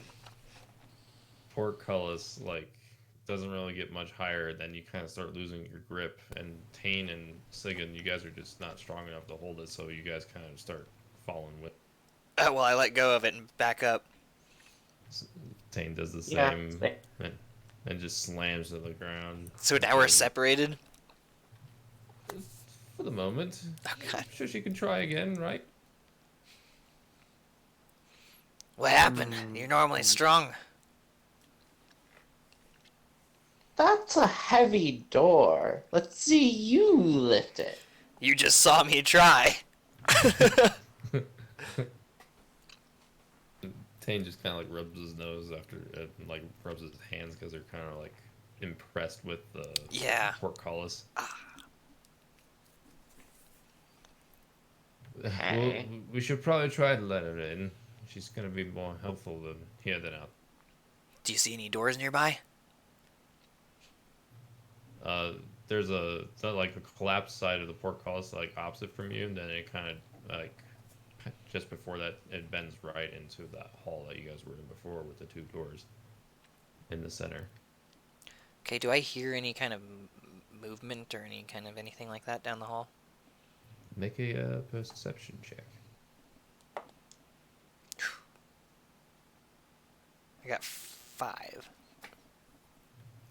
You kind of like tune everyone out for a minute and just try to listen down, but you don't really hear anything come from the directions of just stillness. So I try to remember if that hallway leads to if from like last time I was here, if I remember that hallway leads to the door that goes to the other, because there was another door going out to where Vesmunda is, right?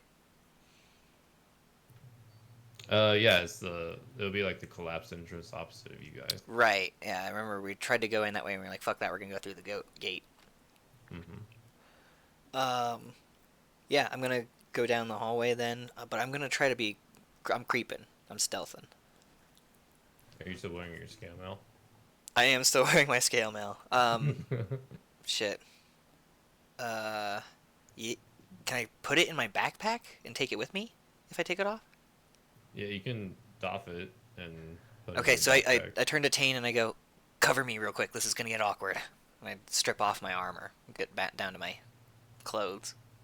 Tane blushes. No, not really. Oh, senpai. Bye. Tane he nods at you and just kind of like keeps an eye on the hall down the further into the stronghold. Uh, Bismuna, what are you gonna do? You're just outside.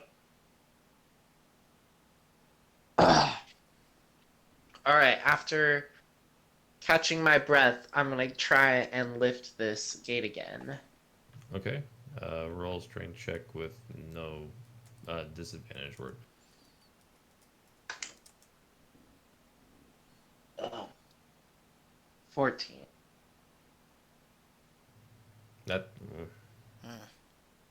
you kind of lift it halfway again, but still can't really get it past your shoulder. Can I try and lift it up more by using my trunk? Yeah, you can roll advantage with that. Okay. Okay, that's either a 17 or a 17. A 17. Yeah. You just barely get the portcullis open, and then manage to like slide yourself in, but it was kind of like a lot of weight putting like far away from your body, and the portcullis smashes down on your trunk. But you're on the other side now. You take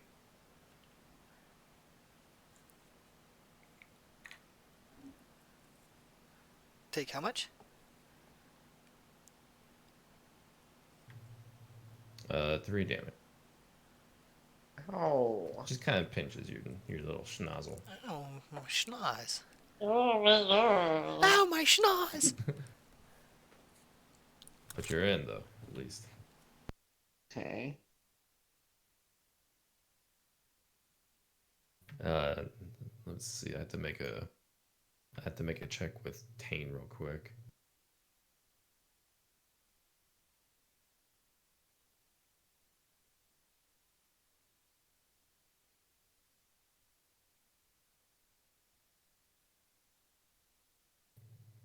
Uh, Tane he notices that the doors are like having a scratching sound, and he mentions it to Sigan as he's getting dressed or Mm. So I get my I pull my mace out while I'm still kind of naked. while you're naked. Mm-hmm. Okay.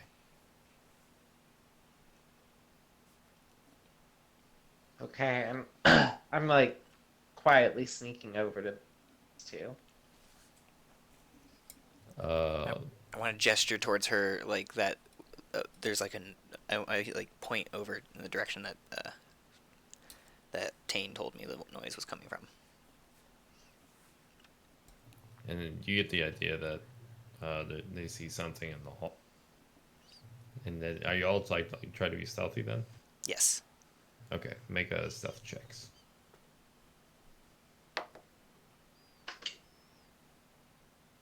I got 15. Let's see. Stealthy elephant time. I got a 5. So we're not gonna ignore the elephant in the room. I guess not. All right, so Sigan and Tane are pretty quiet. They're being very quiet as they can be. Vesmina, like you're a little left-footed. You're like kind of bumping into things, trying to be stealthy, but it's just kind of hard for you in such a small space that's not meant for someone of your stature. Can't help it, guys. Sorry. I was born this way. I was born this way. Mom! But you managed to sneak by the doors. They're still scratching, but it seems like the scratching is lessening. And you happen by the courtyard again, where there's that hole that leads into the Bodox. So I try to lean in, whisper to Tane, and I'm like, "That's where the Bodak is. Beware the Bodak be. That there be the Bodak. Bodak down there." Just the Bodak, man. Dear. Bodak.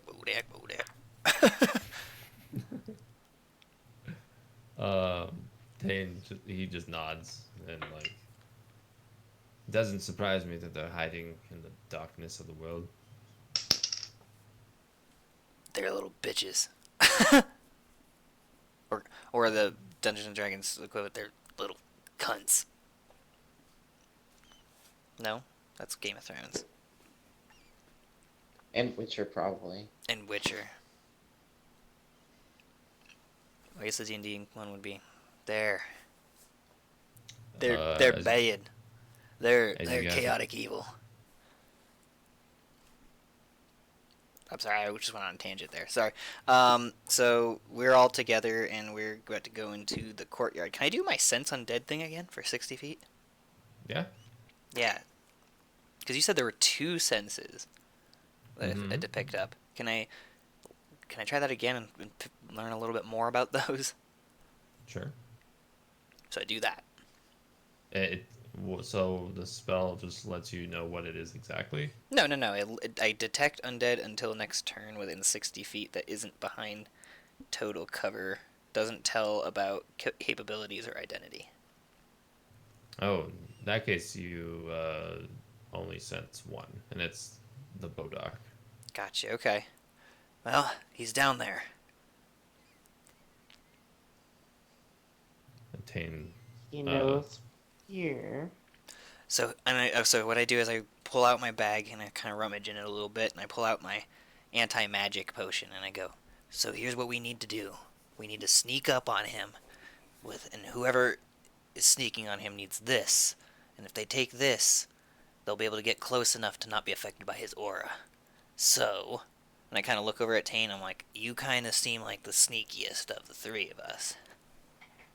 Tane kind of like looks around nervously and shrugs. I guess. How do you feel about starting a fight with a Bodak? You said you've killed a couple before. Yeah, it's just not in this kind of environment. Usually they're pretty open for me. This is a little cramped.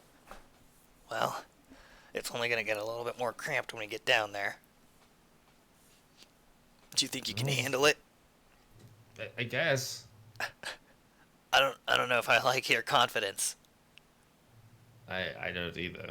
The hands of fate are just what they are, old man. Your prayer, your prayers are the same thing as mine.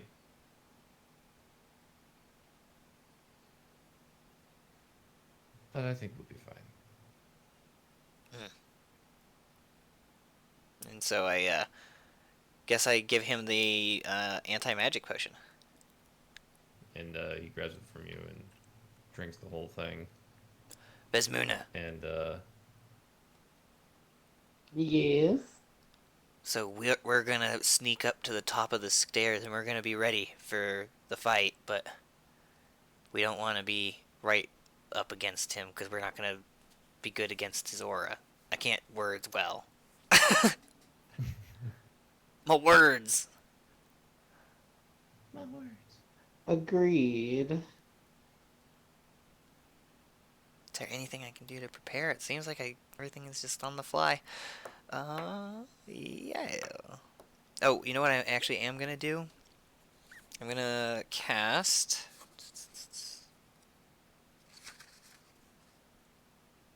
I'm gonna do one of my can't. No, that's for 1 minute.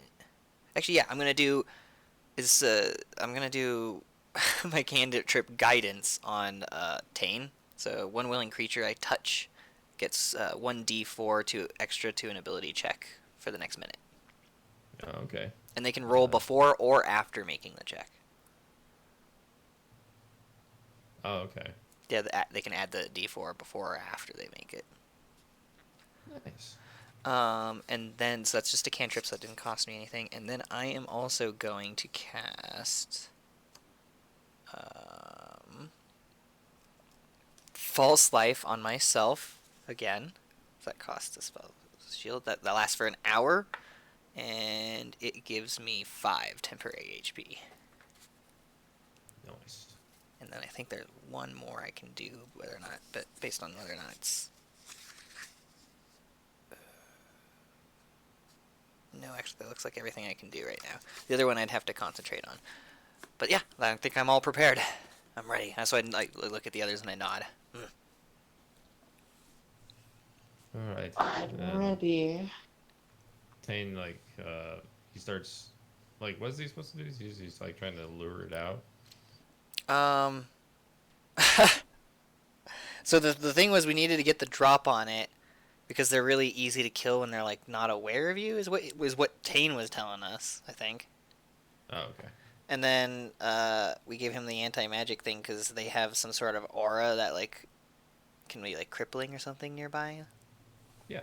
Okay, I think I understand that. Is that right, Andy? Yes. Okay. All right. So you guys kind of like creep up on that leads down, and go ahead and make stealth checks. Okay. Whew. Ooh. Okay. Nine. You got 19. Yeah. Whew. I got Nice. 16. 16. Okay. Now let me roll for it. Tane. Tane. I almost called him Taint at one point. Whoops.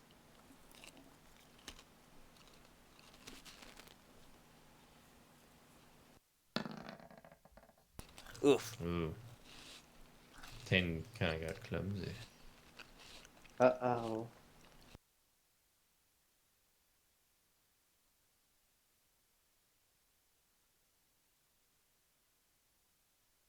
That's no good, Tane. Can you add the D4 to it? And will that help at all? Yeah, that would make it. I'll just give him default to 9. Okay. And that wouldn't do much, unfortunately. Damn it. You wasted. The Bodak, um, Uh-oh. it hurt you guys. Oh, you fucking bitch, Tane. You are supposed to be the sneakiest of us all, and we can stealth. Oh, you son of a bitch. I throttle him. No, I'm just kidding. I don't do that. Okay. Oh, shit. I say. Oh, bugger. There's like enough time for like all 3 of you to probably get out of its line of sight because it doesn't know exactly where you are. It just kind of knows that there's a presence. I kind of go, Tane! And kind of beckon him to come up and go back to the top of the stairs. Or at least I do. And Tane Yeah. comes back up and just kind of like hides somewhere in the bushes. Yeah, this is basically like in Metal Gear Solid when they like detect you, and you have to kind of hide out for a second, and they're like on like alert mode, and they're like, oh, where'd he go? So that's what we're gonna do, is we're gonna kind of try to like sneak away from it and hope it doesn't like come up and find us. All right. Yeah. So, make stealth checks again with disadvantage. Oh shit! But my armor's off. Oh fuck. Well, I got a nat 20 right there. Oh, okay. And with disadvantage, I got a 4. Same with disadvantage. I got a 4 as well. Okay. Muna like hides like right next to a big thick tree, obscuring her vision from where the Bodak would appear from. What did you roll again? 4. Oh boy. Thing got he didn't well enough. But you see the Bodak appear before you. So Oh god. It doesn't know where the other two are though. I don't like that. I don't like that at all. And then go ahead and make a Constitution saving. Okay. Come on, bitch. Come on, bitch. Come on, bitch. Actually, that fucking flew out on top of the other dice. I got 9. 9. Mm-hmm. 9? 9! 9. You take 5 damage of necrotic from its So that takes away my temporary hit points.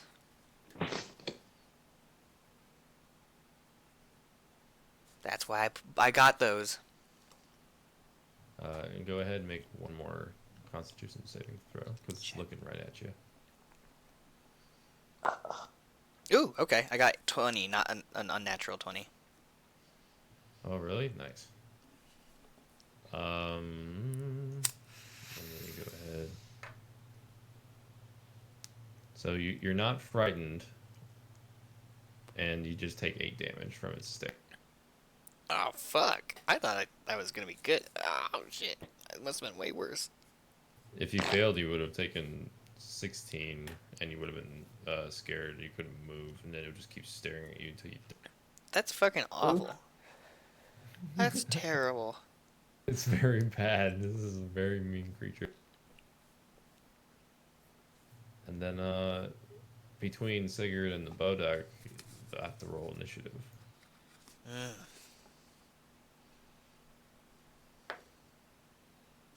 Oh, 4. I'm never destined to go first. Oh, fuck. He's gonna kill me. Don't worry, don't. Tane and I can maybe do. Yeah, You maybe got you guys 8. can jump in. You got 8. Yeah, I saw that. Sons of bitches. At least it didn't get that 20 either. You. I'm trying to think of something I can do to save me. The Bodak's like 30 feet away from you. It's just it and that. So I don't want to like make a map of it. That's the one. They're vulnerable to radiant damage, aren't they? Or undead are typically, right?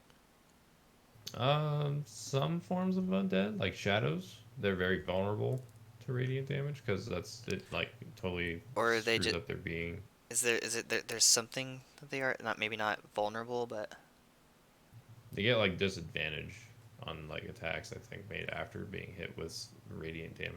oh, For a okay, turn. okay. Good to know.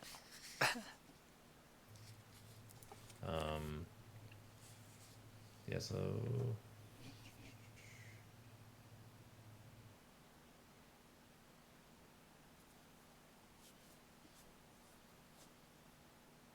The Bodak just moves like 15 feet closer to Sigan, and Tane and Vesmunda are still hidden in like the shrubbery of the garden that kind of where like he's been passing through. And Are you getting ready? Yeah, I mean, I have my weapon ready to Okay. charge in at the right moment. The Bodak is walking right by you, so go ahead and make God, what was it called? An opportunity attack with Okay. advantage. Nice. Alright. Ooh, okay. 24. Yep, 24. That hits. Okay.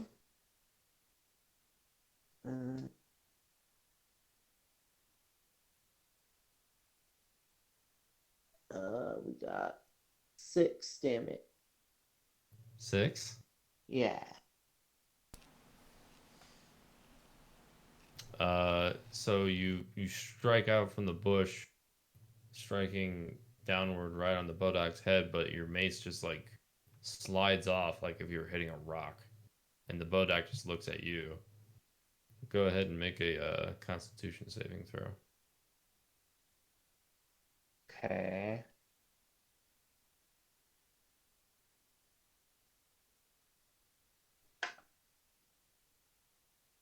That's not good.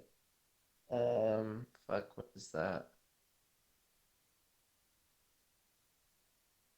That would be 8. Yeah. Fuck. Okay. Hold on, let me calculate this.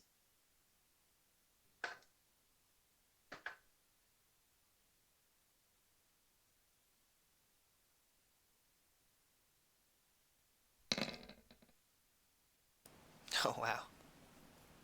Oh boy. So it does 16? 16 damage to you, and 16. 16, and you're also frightened, Oh no. Oh, that's bad. which means that I don't think you can move or do anything. I think for a turn. Okay.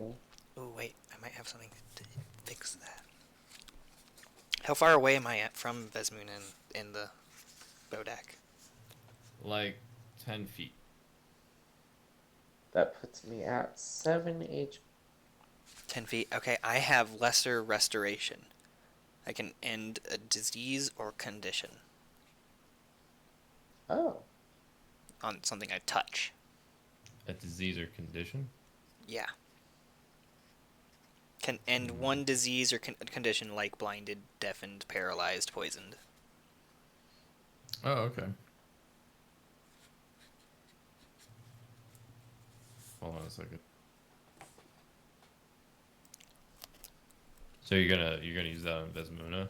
That's probably what I'm gonna do. Is it my turn? Yes. Okay. So yeah, I'm gonna move in on her, and I'm gonna do that. Okay. So you're no longer frightened, so you can kind of just stare at the Bodak back without like having any repercussions. Okay. Well, that's comforting, I suppose. Okay, now it's Tane's turn, and he's gonna cast Flame on Hands.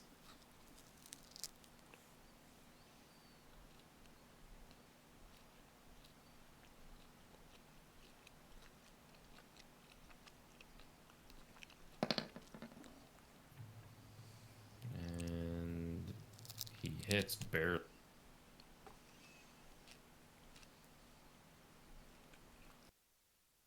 Light that baby up.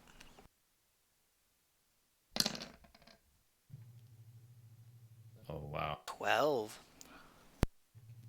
Tane just straight up destroyed it. What? I know the Bodak is okay. I'm guessing it's like a glass cannon kind of thing. Yeah. Let me. I'll narrate what happens. So, the Bodak's like kicking Vesmuna and Sigan's ass kind of a little bit, and then fucking Tane just comes out from the bushes with flaming on hands and just burns it to ash without even real. That was easy, player boy. That was easy. You But see? I told you he'd be useful. That was money well spent. Yeah. Can I have a little bit of that for encouragement? Yeah, definitely. So I give him 300 of my gold. Ugh. Feels good, man. I would say Vesmuna, save yours until we actually get back to the place. I don't want to. I don't want to sound paranoid, but I don't want some bitch to fucking be like, oh, see you later, fuck boy, and then peace out on us. Even though if he did, he still helped us, so I guess he could if he wants to. Yeah, I'll have to make some sort of sanity check on it. But the bow deck, the reason why, like, when Vesmuna hit it, it has resistance to damage from bludgeoning, so it only took half damage. Ah. Oh, okay. But it doesn't say anything about magic damage, and it takes full magic damage. It only has like 15 I Fuck yeah. see. All right. What experience points reward is that? Mm. A billion. Oh, Oh, I that's wouldn't be pretty level a impressive. billion. $200 billion.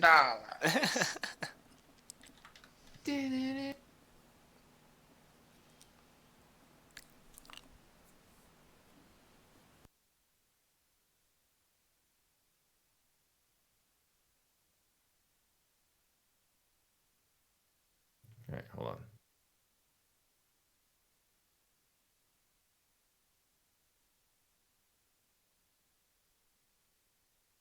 You each get 1,150 XP apiece. What? Whoa, that's a lot. That's Bow puts deck? us at 27. 1,150? That puts me at 2750. Mm-hmm. Almost level 4. Yeah, all right. What is level 4, Andy? Do you remember? Nope. What are you at? Because we should be at the same level. 2750. 2750. That's a weird way to say that. Do you guys have any objections to me putting in Rhythm Bot in here with, like, or do you guys prefer do you guys want music or no music? Sure, I'll play something. Okay. Hell yeah.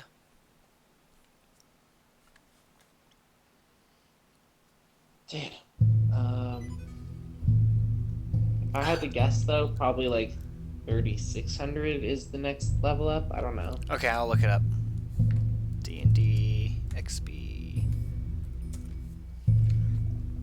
I have my chart, but not my paper chart. Marge, where's my chart?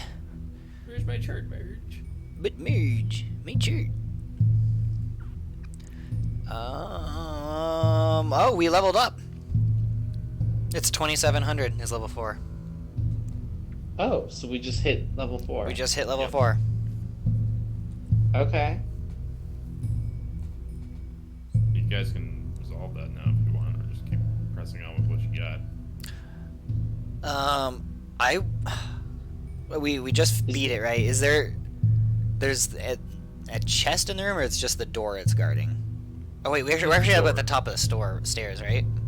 Yes. Yeah. So I guess I want to go down the stairs and examine the room it was guarding. Question. Yes. When we level up, is it do we like get fully healed?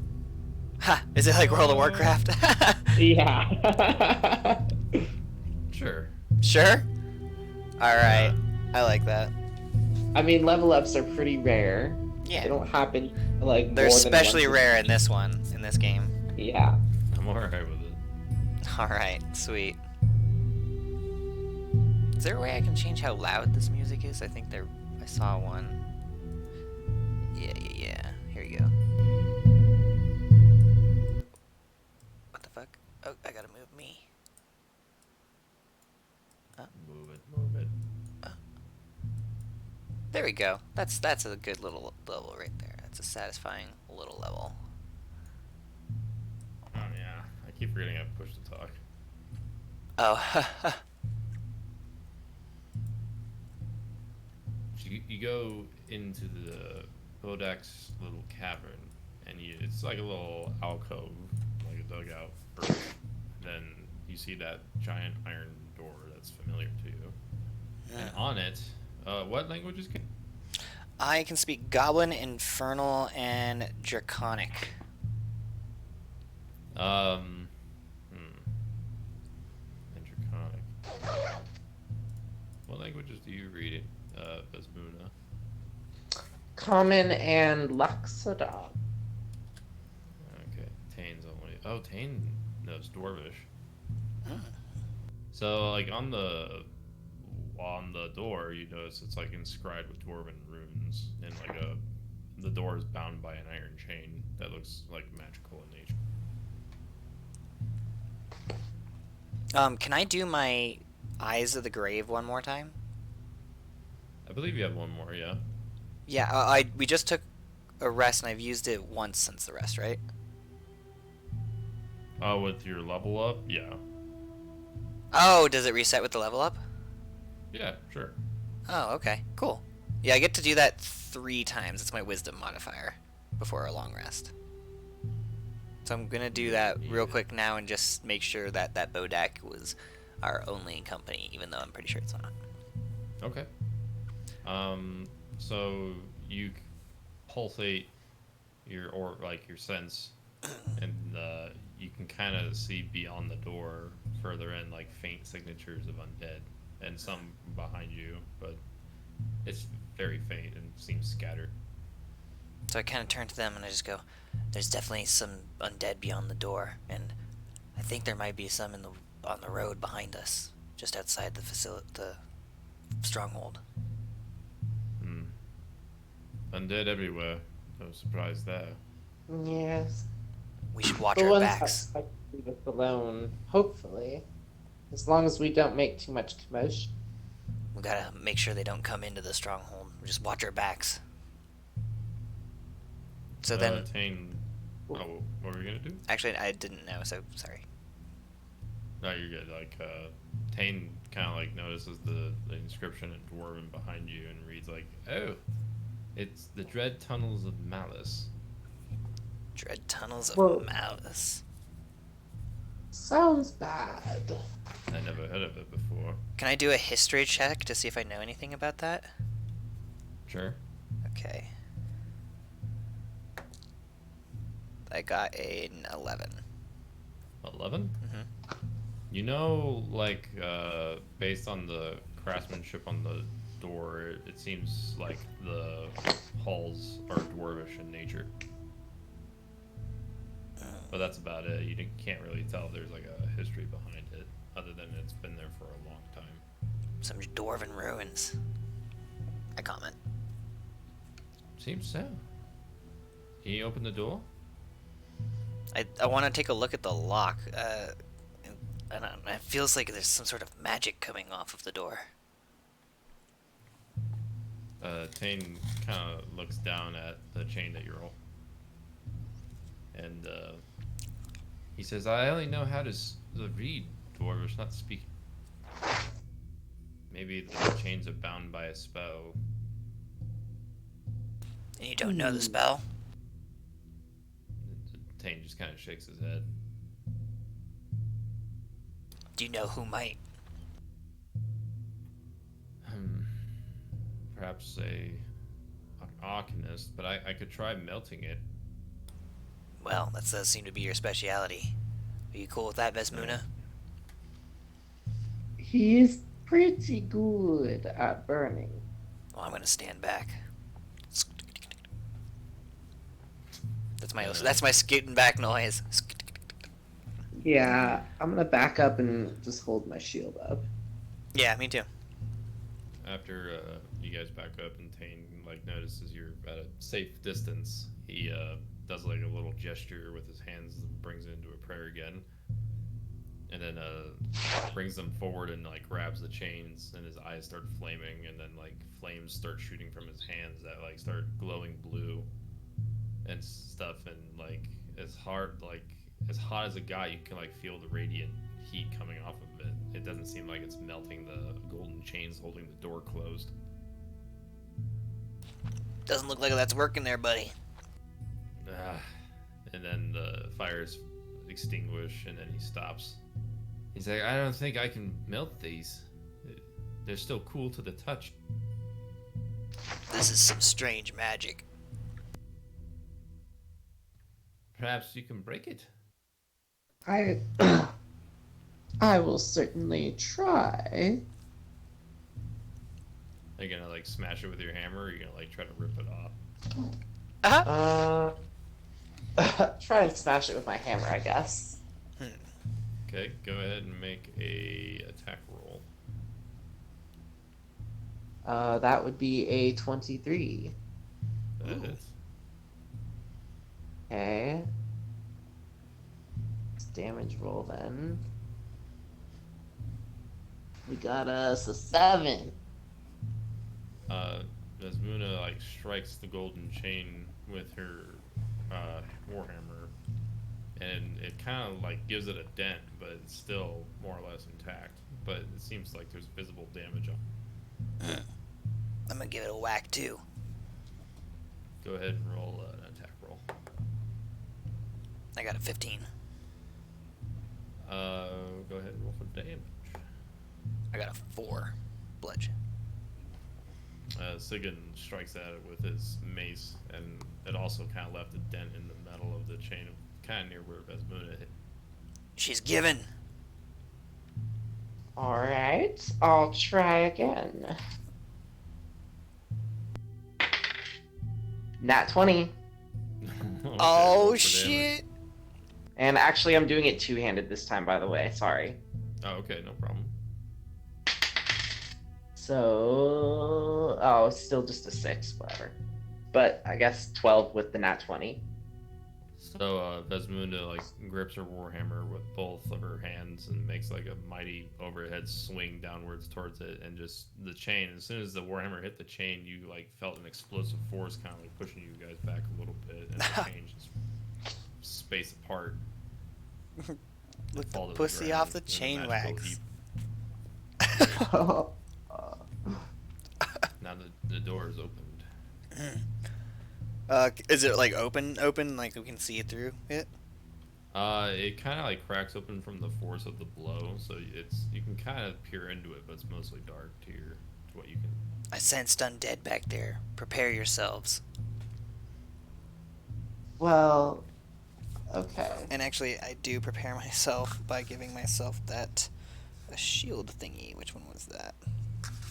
Yeah, I give myself some false life, which equates to 6 extra health points. Temporary health points. Nice.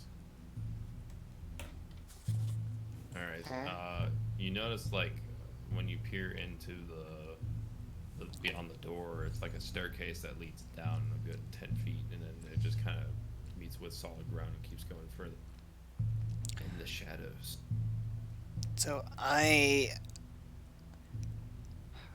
we're still creeping around, right? Yeah, I Yes. believe so. Okay. Yeah, so I guess I'll keep creeping because I think my armor's still in my backpack. Okay. Who's taking the lead then? Vesmunda?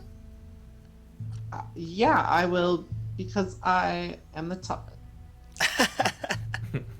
The toughest elephants. All right, so We're all soy boys.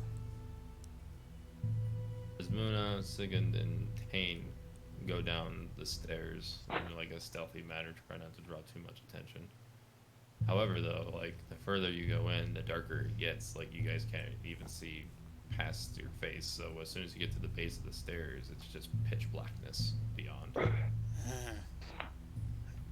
Hold on a second. And Tane like whips out his staff, and then he kind of like snaps his fingers with his free hand, and then a little flame emits from the top of his staff that illuminates about like 30 feet in front of you.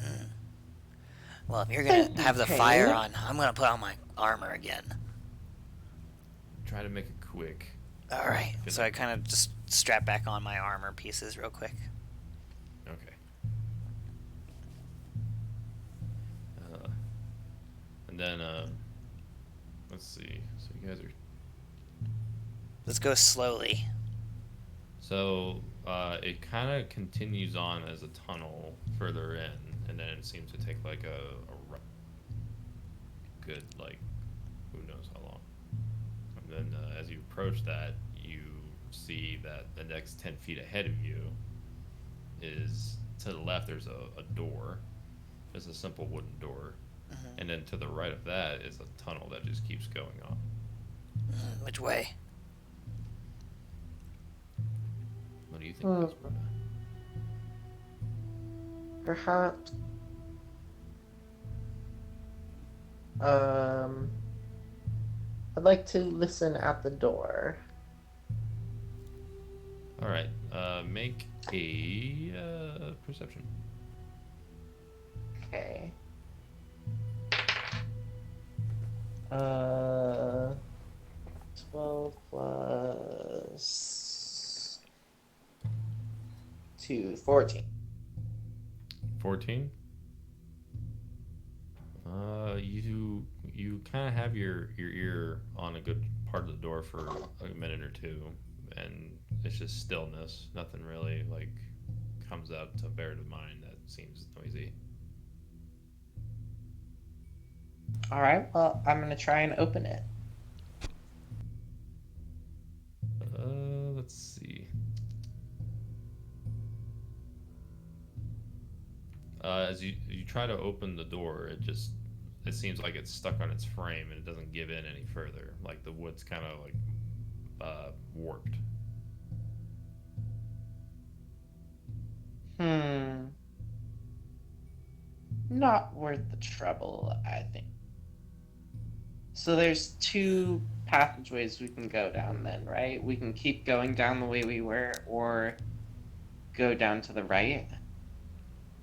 Yeah. In front of you, there's a wall.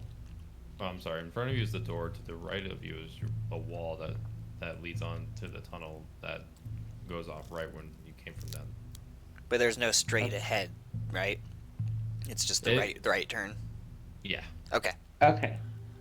I kind of want to. I'm gonna sneak up to where the door is, and I want to do my eyes of the grave one more time, and kind of see if I can tell if it's towards the door or towards the bend. You hold on a second. I do my senses. Witcher sense. As you sense there's nothing of danger to you in the 30 feet. It's 60. Oh, 60? Sorry. You sense like faint signatures, but they're pretty In which direction? like to the north and to the east. Okay. Is that like towards the door or towards the bend? They're both coming from the door, as far as you can tell. Okay. I don't know if I can tell quite right. I'm whispering to Vesmuna, but I think they're in the door, the monsters. And I was right to ignore it, I think. But if they're You there, guys- they must be guarding something. Perhaps. Or Tane's like, perhaps they are a trap. It's possible. wouldn't- Let's try the safe. Check out the safe route first. What do you think, Tane? I suppose we can go down there. Okay. So let's go down the turn. All right, so you guys kind of leave the door as it is and continue like a good 5, 10, 15, like 20 feet. You're about halfway into this hall that seems to be like veering to the left at the end. And as you do, you see like another hall that stretches a good like 30 feet down, and to the left it seems like there's another entryway that leads somewhere else.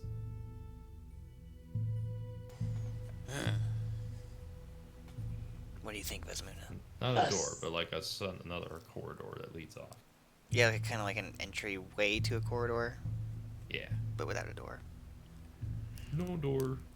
No door. That looks promising. Sure, I agree. All right. So you go down the left corridor, and you see that it goes on like a good 5 feet, and then it stops immediately and turns a sharp left, a good 10 feet, and on the right, or it comes to a dead end to the front and left of the end of the hall, but to the right at the end there's a door. I want to listen at the door. All right, you make it to the door, and as soon as you put your ear on it, go ahead and let's see here. I just rolled a 16 for whatever you want to ask me to do. Should I just roll again and wait for you to actually ask it? Yes. Okay, if that's fair.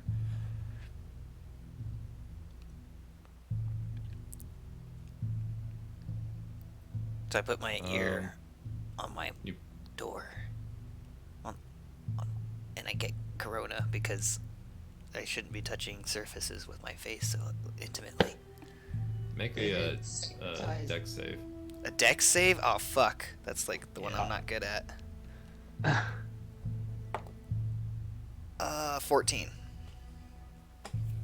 Damn. Okay, so as soon as you put your ear to the door, right before your face makes contact to it, or like your head does, you realize that the door has like small little tiny barbs, all tipped with. Ugh. I back away from it real fast. I turn to the other two and I'm just like, it's trapped. They've got poison barbs or something on it. The handle looks fine, Thane says. I would definitely double check that before I touched it. Seems like it's just moldy wood to me. It's definitely barbed and trapped. Trust me. I mean, you're more than welcome to touch it, but I don't want to have to fucking be healing your corpse right now, okay? Thane just kind of shrugs and says, I'll take your word for. We gotta figure out some way to open it without touching it. I suppose we could try to kick it open. That's... Or. That might... Oh! I know what to do here. I can create a spectral scythe. Maybe I can use that to cut open the door. Alright. So I'm gonna go ahead and summon my spectral weapon, which takes the form of a scythe. Okay. And it hovers right in front of the door and slashes at it, and it does... Hold on a second, let me actually figure out where I am here. Okay. 1d8 plus 3 force damage. Oh, and I rolled the 8, so I got 11 force damage on the door with my scythe. Damn. Okay. So the scythe just strikes upon the door, and it halfway breaks it, but it's still holding together pretty. Okay, and it still stays active for a minute as long as I stay concentrated on it. Actually, I don't have to stay concentrated on it, I don't think. It's like a bonus action thing I can do, and it just disappears after a minute. So, I guess since there's like no turns or anything like that, I'm just going to make it swing again at it. Yeah, go for it. And it hits it for 7. The second strike from the scythe breaks the door down into splinters, and before you reveals a room that is. Let's see here. It's like a 90 by 110 foot room, like from what you can see. And pretty big. It's kind of empty. Just not much going on except for like a bunch of murals along the wall of like these legendary monsters. And in the far corner, like kind of opposite where you guys came in, to the left, there's a burnt club on the ground. There's a what? Burnt club. Okay, like a wooden goblin club or something like that? Yeah. Okay. Could have been a torch. Could I do a history check on the tapestries? Like, see if I know anything about these monsters that are depicted on it. On the mural? On the mural? Yeah, sorry. Yeah, sure. Alright. I got an 8. You notice on the mural there's like a minotaur, a vampire, and some demon. But that's about it. Oh. Ha! That's awesome. Some handsome looking demon there.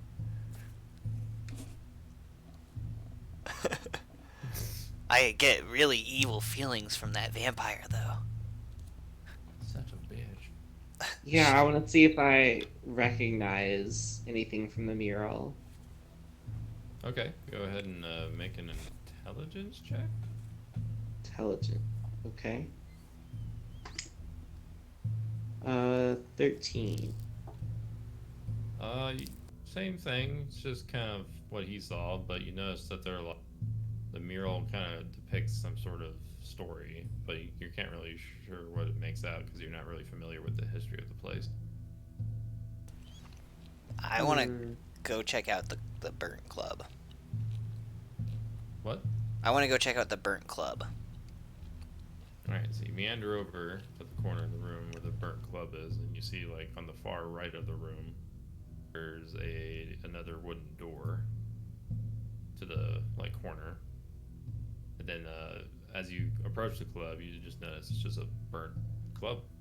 It's a little Spooky. I kind of looked at Tane and I go, what do you make of this? It just looks like a torch. But it could be a weapon. Who do you think brought this here? How long ago do you think they went? I don't know, judging by the chocolate of the wood, maybe more than a month. So whoever's here either is long gone or long gone. What'd you say? They're either long gone or they're long gone. I agree. But that could be a useful torch if we run out, or if my spell wane. Might as well not waste it, so I go ahead and pick it up. You have a burnt torch now. Whoa! Which can't be used like a club, Okay. for whatever reason. If I lose my other clubs.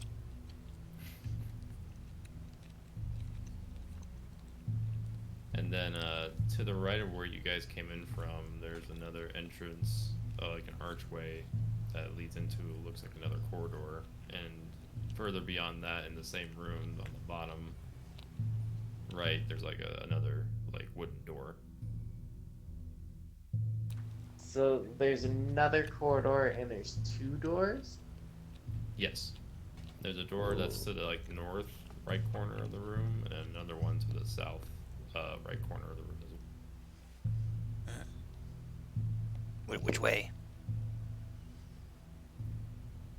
Well, from where you're standing, it'd be south since you went to the. Oh yeah, no, I kind of meant like, left. which way do you don't want to go? Oh. Sorry. Can we see anything down this corridor? You walk up to it and you notice it just leads to stairs that further go down. At the end of this 10-foot corridor. I'm gonna use my last charge of Eyes of the Grave to see if any undead are within 60 feet. Let me check. You notice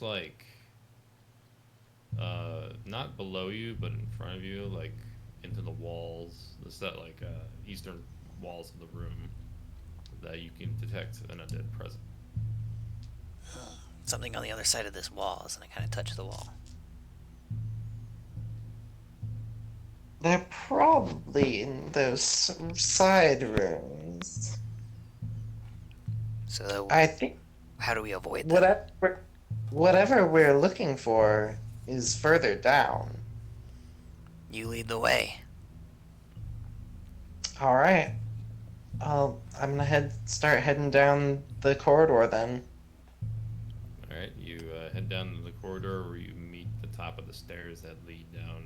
It looks like a good 100 feet from where the darkness seems to thicken them. These go deep.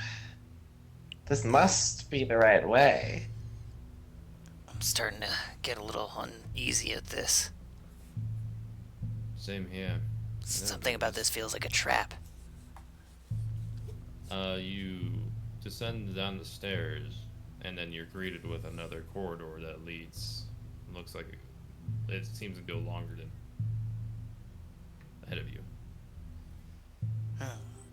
Can we see? Is it like dark, or can we just like see down at normal? It's pretty dark. You can only see about 30 feet ahead of you with Tane's torch. Oh right, yeah, staff. he's still doing that. I was about to ask him. But it kind of just lights up this pierced blackness that would otherwise be. Let's keep going, but be ready. Yeah. All right, keep going, and it turns to another right where there's another door to the left at the end of the hall, and then at that same hall at the end of where that door is on the opposite side, it's another hall that leads to the right. Okay.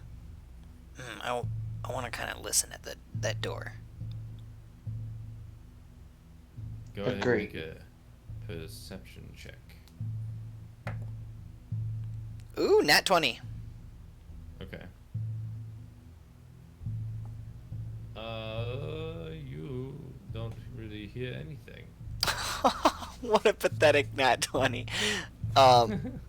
hear Nothing the in there. droplets of water inside the room.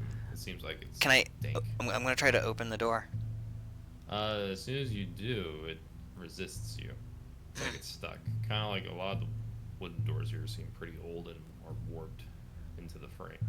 I kind of look at Vesamunda and kind of like wait for her to try to stop me, and then I like gesture that I'm gonna try to kick it in. Sigund, I don't think we need to be making loud noises. You have any better ideas? Perhaps keep going? What do you think, Tane? Perhaps we should, but it would also be nice to see if we can find a place of safety in case we need to retreat to. Like, get to know us around. Very well. I'm But good. move over. All right, I step aside. I'm gonna try and just charge the door open.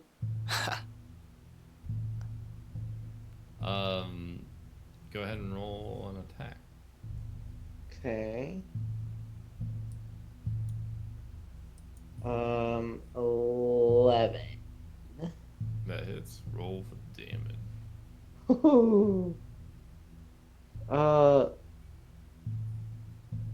What would I roll for damage for that? Let's say like 1d6. D6? Okay.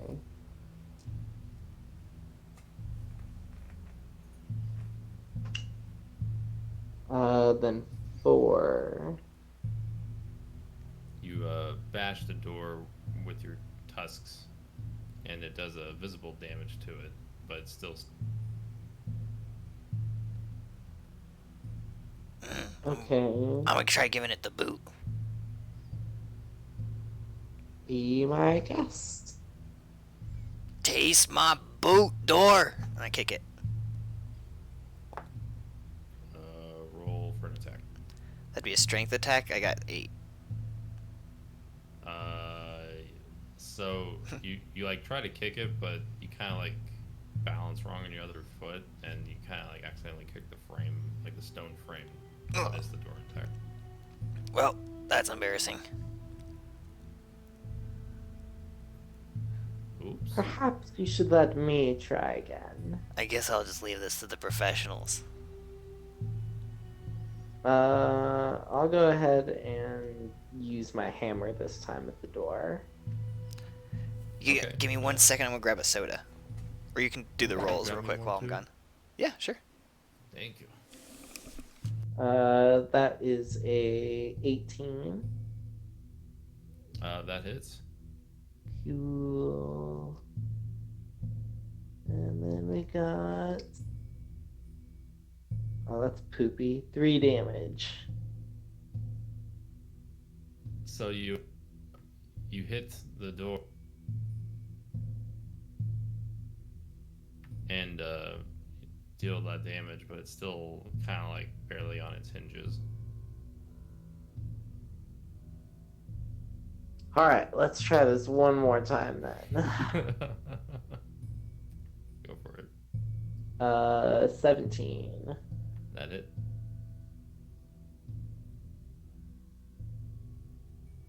Oh, that's better. 8 damage. You splinter.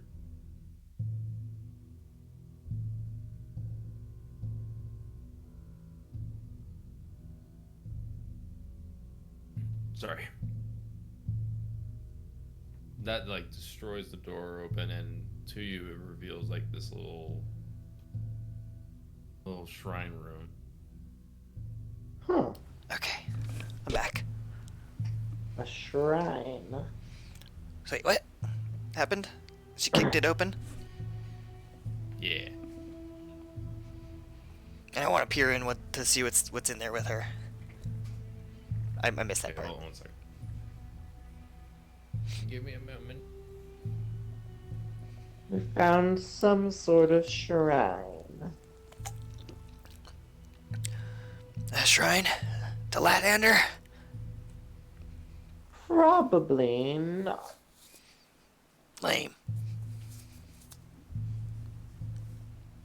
Lathander number 1. Whoever this guy number 2.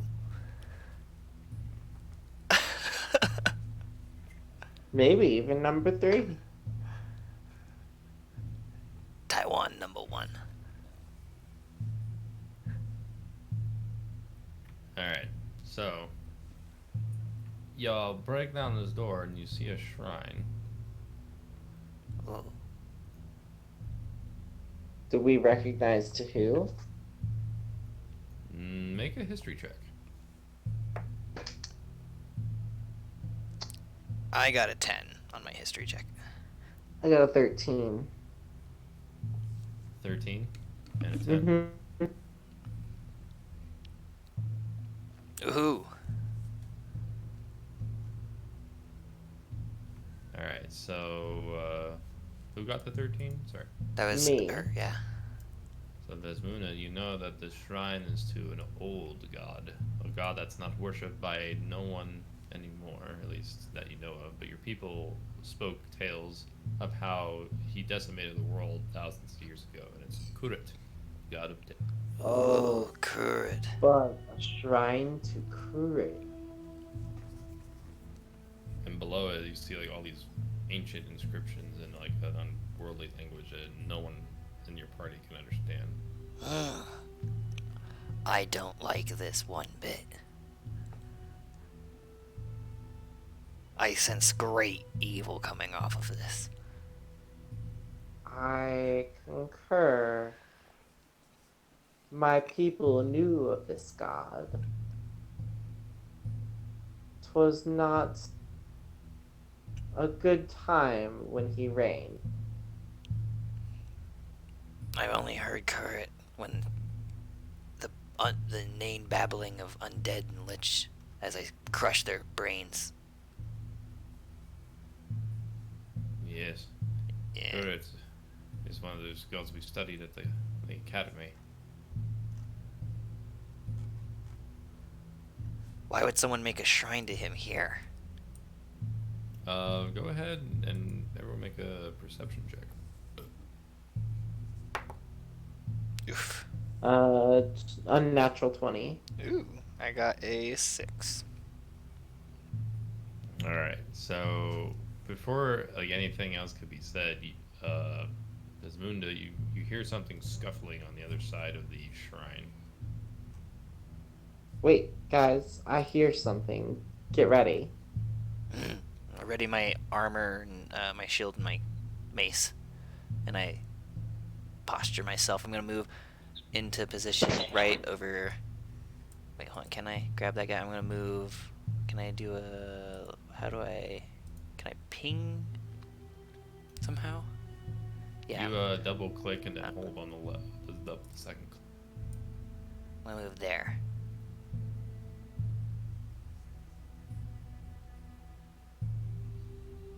And Thane will move to the left. And then, so as you move in, so again, you reveal the place. You reveal a ghoul. Oh. Spooky time. Do I have time to like do something real quick? He's 10, 20 feet away. Yeah, he's like 20. Can I try to light him on fire? Sure. Okay, I'm gonna use my cantrip Sacred Flame, and it has to make a successful Dex save against my 13. All right, hold on 1 second.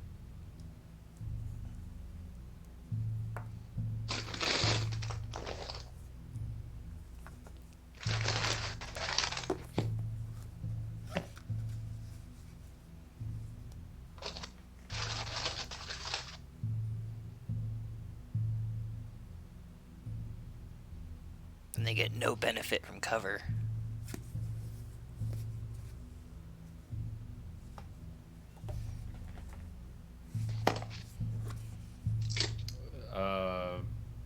He passed. Then never mind. Nothing happens. It fizzles. Fizzles. Poopy poop. He just No. said no. They went. Gods do not favor you in these darkest places of the world. Now you may roll initiative. Watch it be a freakily low number again. Oh no, it's an 18. I got a 7. Whoa, what world are we living in where she rolls low and I roll high? What kind of ego pastrami is this bullshit, hmm? Yeah, so that we may be free?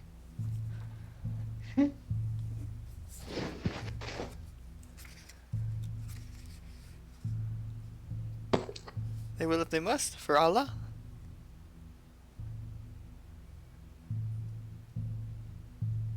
What did Vesmund get before? 7. Oh.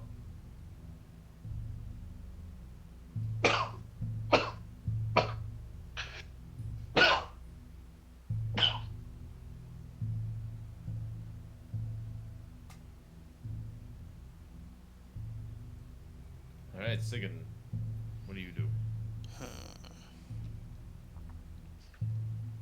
Trying to decide between spiritual raven feeblement. Okay, so what I think I'm going to do is I'm going to target the ghoul and I'm going to cast Raven Feeblement on it. Actually, wait, that's a concentration, so I'm going to do it at the end. Okay.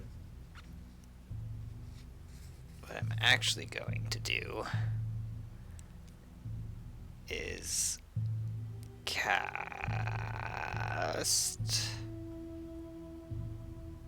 Yes, okay, so I'm going to cast Bane on the ghoul. So it must make a charisma save against my 13. Oh no. Okay, hold on.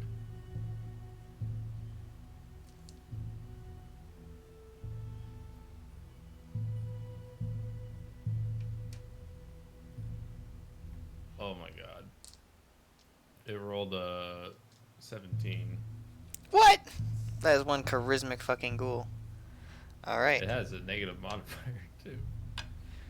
Well, that was one action there. Can I do my bonus and then my second action? Does it work that way?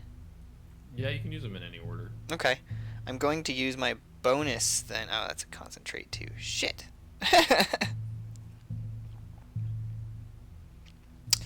No, I think I'm just going to... do Ray of Enfeeblement on it, and then I'll do end my turn. So I make a ranged spell attack. Let's get +5 on that. Oh, Oh, it is. I nat one. Uh-oh. You just entirely missed.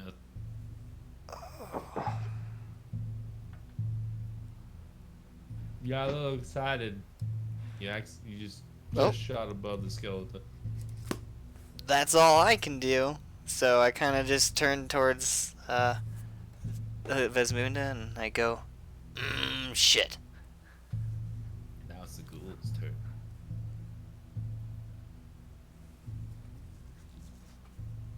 I mean, he probably wants to get all close up.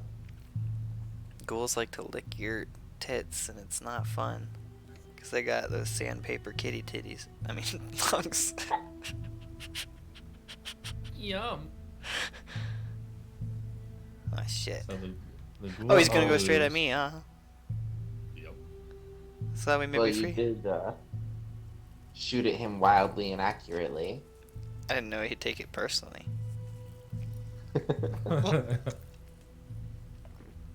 So, it attempts to attack you with its claw. What's your armor class? 16.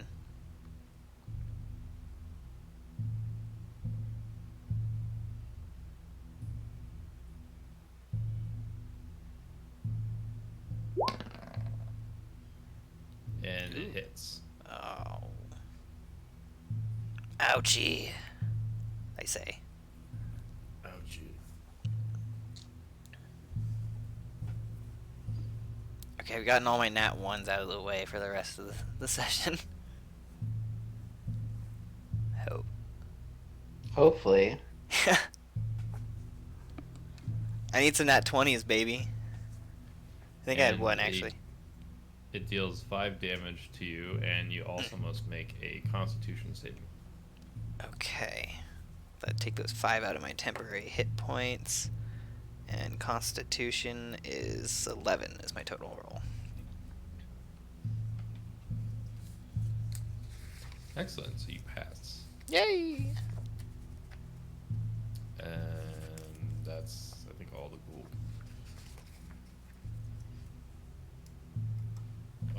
Tane.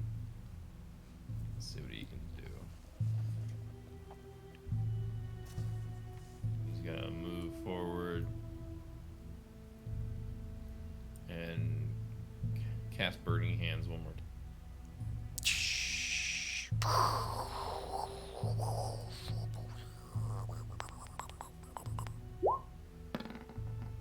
And Oh. misses. No, Tane! You gotta try one more time.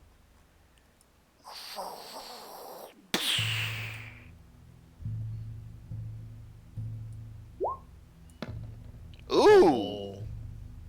Nat 20. Oh yeah. Oh, shit. And he rolls that. Ugh. 11 times 3? Or is it 2? It's 3. So he incinerates this ghoul. He doesn't burn me at all, does he? Nope. Sweet. Good shot. And then let's see. You and Vesmunda get 100 XP. 100? 100. 100 XP. Oh, yeah, we never leveled up. Oh yeah. Oh, yeah. Oh yeah. Well, we should do that whenever we take a rest. Was it when did we level up? A while ago. A while ago. Whoops. Oh well. I mean, in-game time, probably like maybe 30 minutes ago. Oh, okay. Yeah.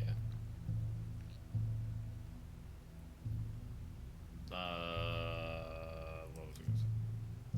Oh yeah, you're in the shrine room of this ghoul, and the ghoul where he came from.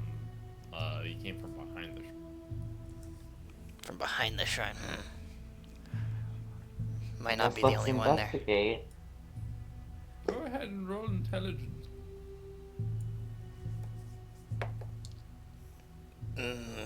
I'm only 11 intelligent. Hey, natural 20. Whoa. That's incredibly lucky. Yeah, elephants are smart. So You never forget. 9/11. That's why 9/11 is the elephant's favorite holiday. Oh my god. That's a great setup for a joke. What's an elephant's favorite holiday? What? 9/11. Never forget. That's fucking awesome. I love it. The Alamo, never forget. Yeah, where's an elephant's favorite tourist destination? The Alamo. The Alamo. Never forget. Yeah. That's some next level jokes right there. Oh yeah, I'm gonna add my hit points real quick since we leveled up. I'm gonna at least do that if I'm not gonna do anything else. Do you guys want to like take a intermission and just level up? Sure. What do you think? Yeah. If are you down, or should we check out what's behind the shrine? I'm just like worried we're gonna come I across guess, something. yeah, what happened with my roll right there? Oh yeah, let's resolve that. Oh, yeah. So, Bismuna, you noticed like where the gold came from. You see a small, ornate golden box sticking like in a little indented part of the shrine that looks like it's dedicated to it. Oh. Well, what is this thing here? Should you touch it? Do you go to pick it up? Yeah, I'm gonna touch it. I'm gonna pick it up. Okay. I stand back a little bit. Roll a Constitution saving throw. Oh no. Oh god, how did I know this was gonna happen? No. You rolled a no? Nat one. A nat one? Yeah. No. Wait. Yeah, I did. Oh no. Oh fuck. Hold on, I gotta resolve shit. Well, Oh, whoops. A daisy. maybe I shouldn't. You take 8 electric damage. Electric. So as soon as Vesmuna picks up the box, you hear like a sharp crack in the air and a smell of ozone, and then suddenly like your arm jolts and you're in an incredible amount of pain. And then you drop the box on the ground.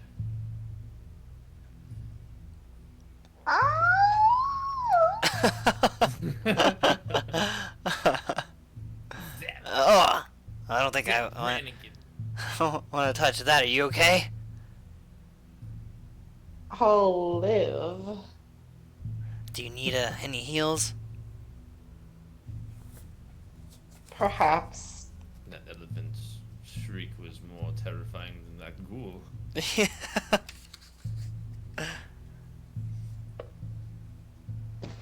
I only have 2 Thing- spell slots left.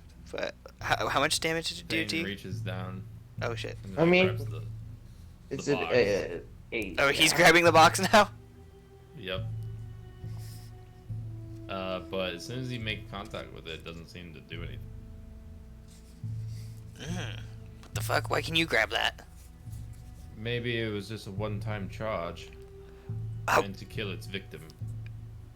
And you just assumed that and reached for it like a crazy person?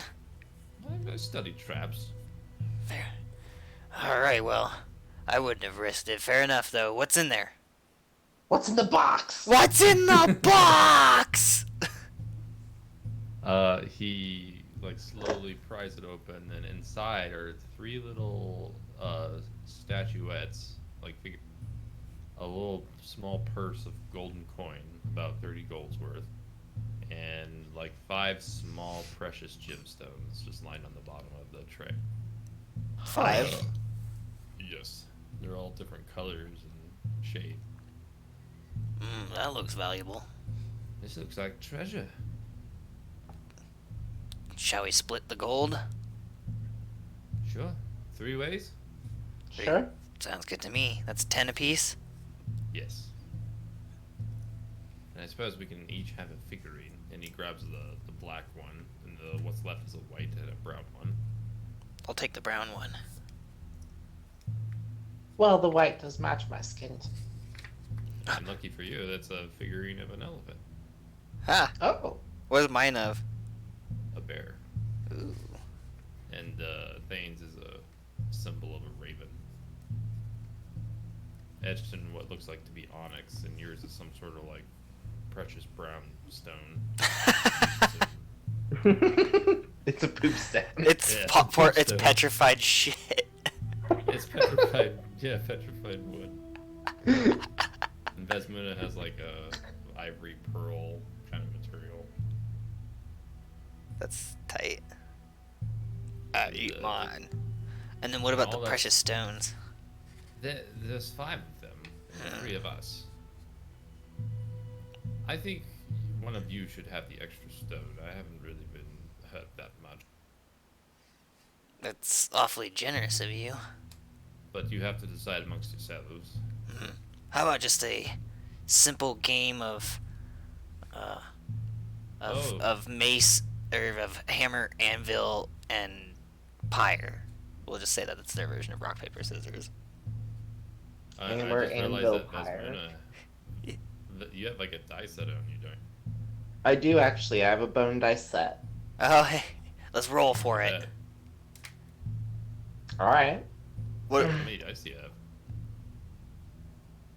How many dice? Does Vesmuna have? A bone. I don't. It's just a bone dice 4. set. 4? Yeah. Okay, I just arbitrarily said that. Oh. Okay. that works. Roll like a D100, I guess. No, go ahead and roll your 4d6s. 4d6s. Yeah. Okay.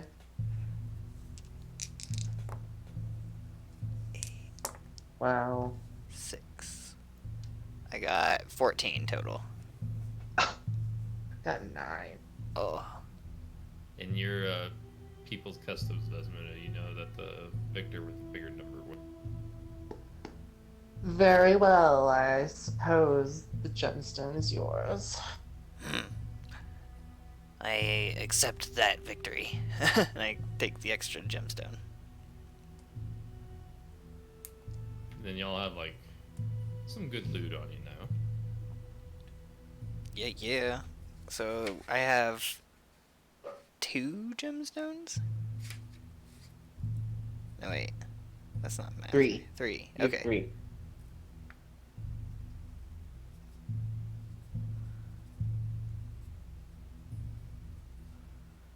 Yeah, and Tane only has 1 gemstone.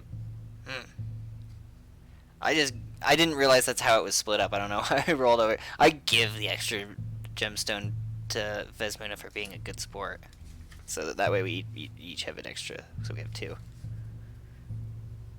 Wait, what? Since you were a good sport about rolling for it and being honest about losing and stuff like that, I actually give you one of the extra gemstones. So that way we both have 2. Okay. Well, thanks. Yeah. Yeah.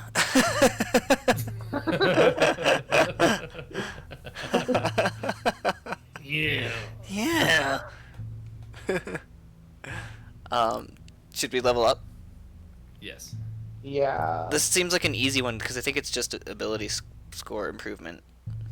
Is it? That's what it looks like for me. It's 4th level. I'm pretty sure you're right. Let me... Yeah, I'm looking Check at it it. right now for cleric at least. For me, it's ability score improvement, which is just by 1, right? I believe so. Okay. There you go. No. All of my things are odd numbers, so like anything I increase will actually give me better modifiers.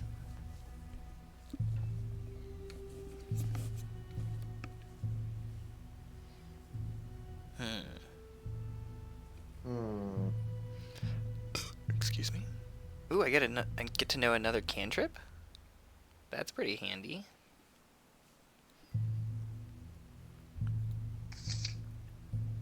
See, I'm going up to... What's that?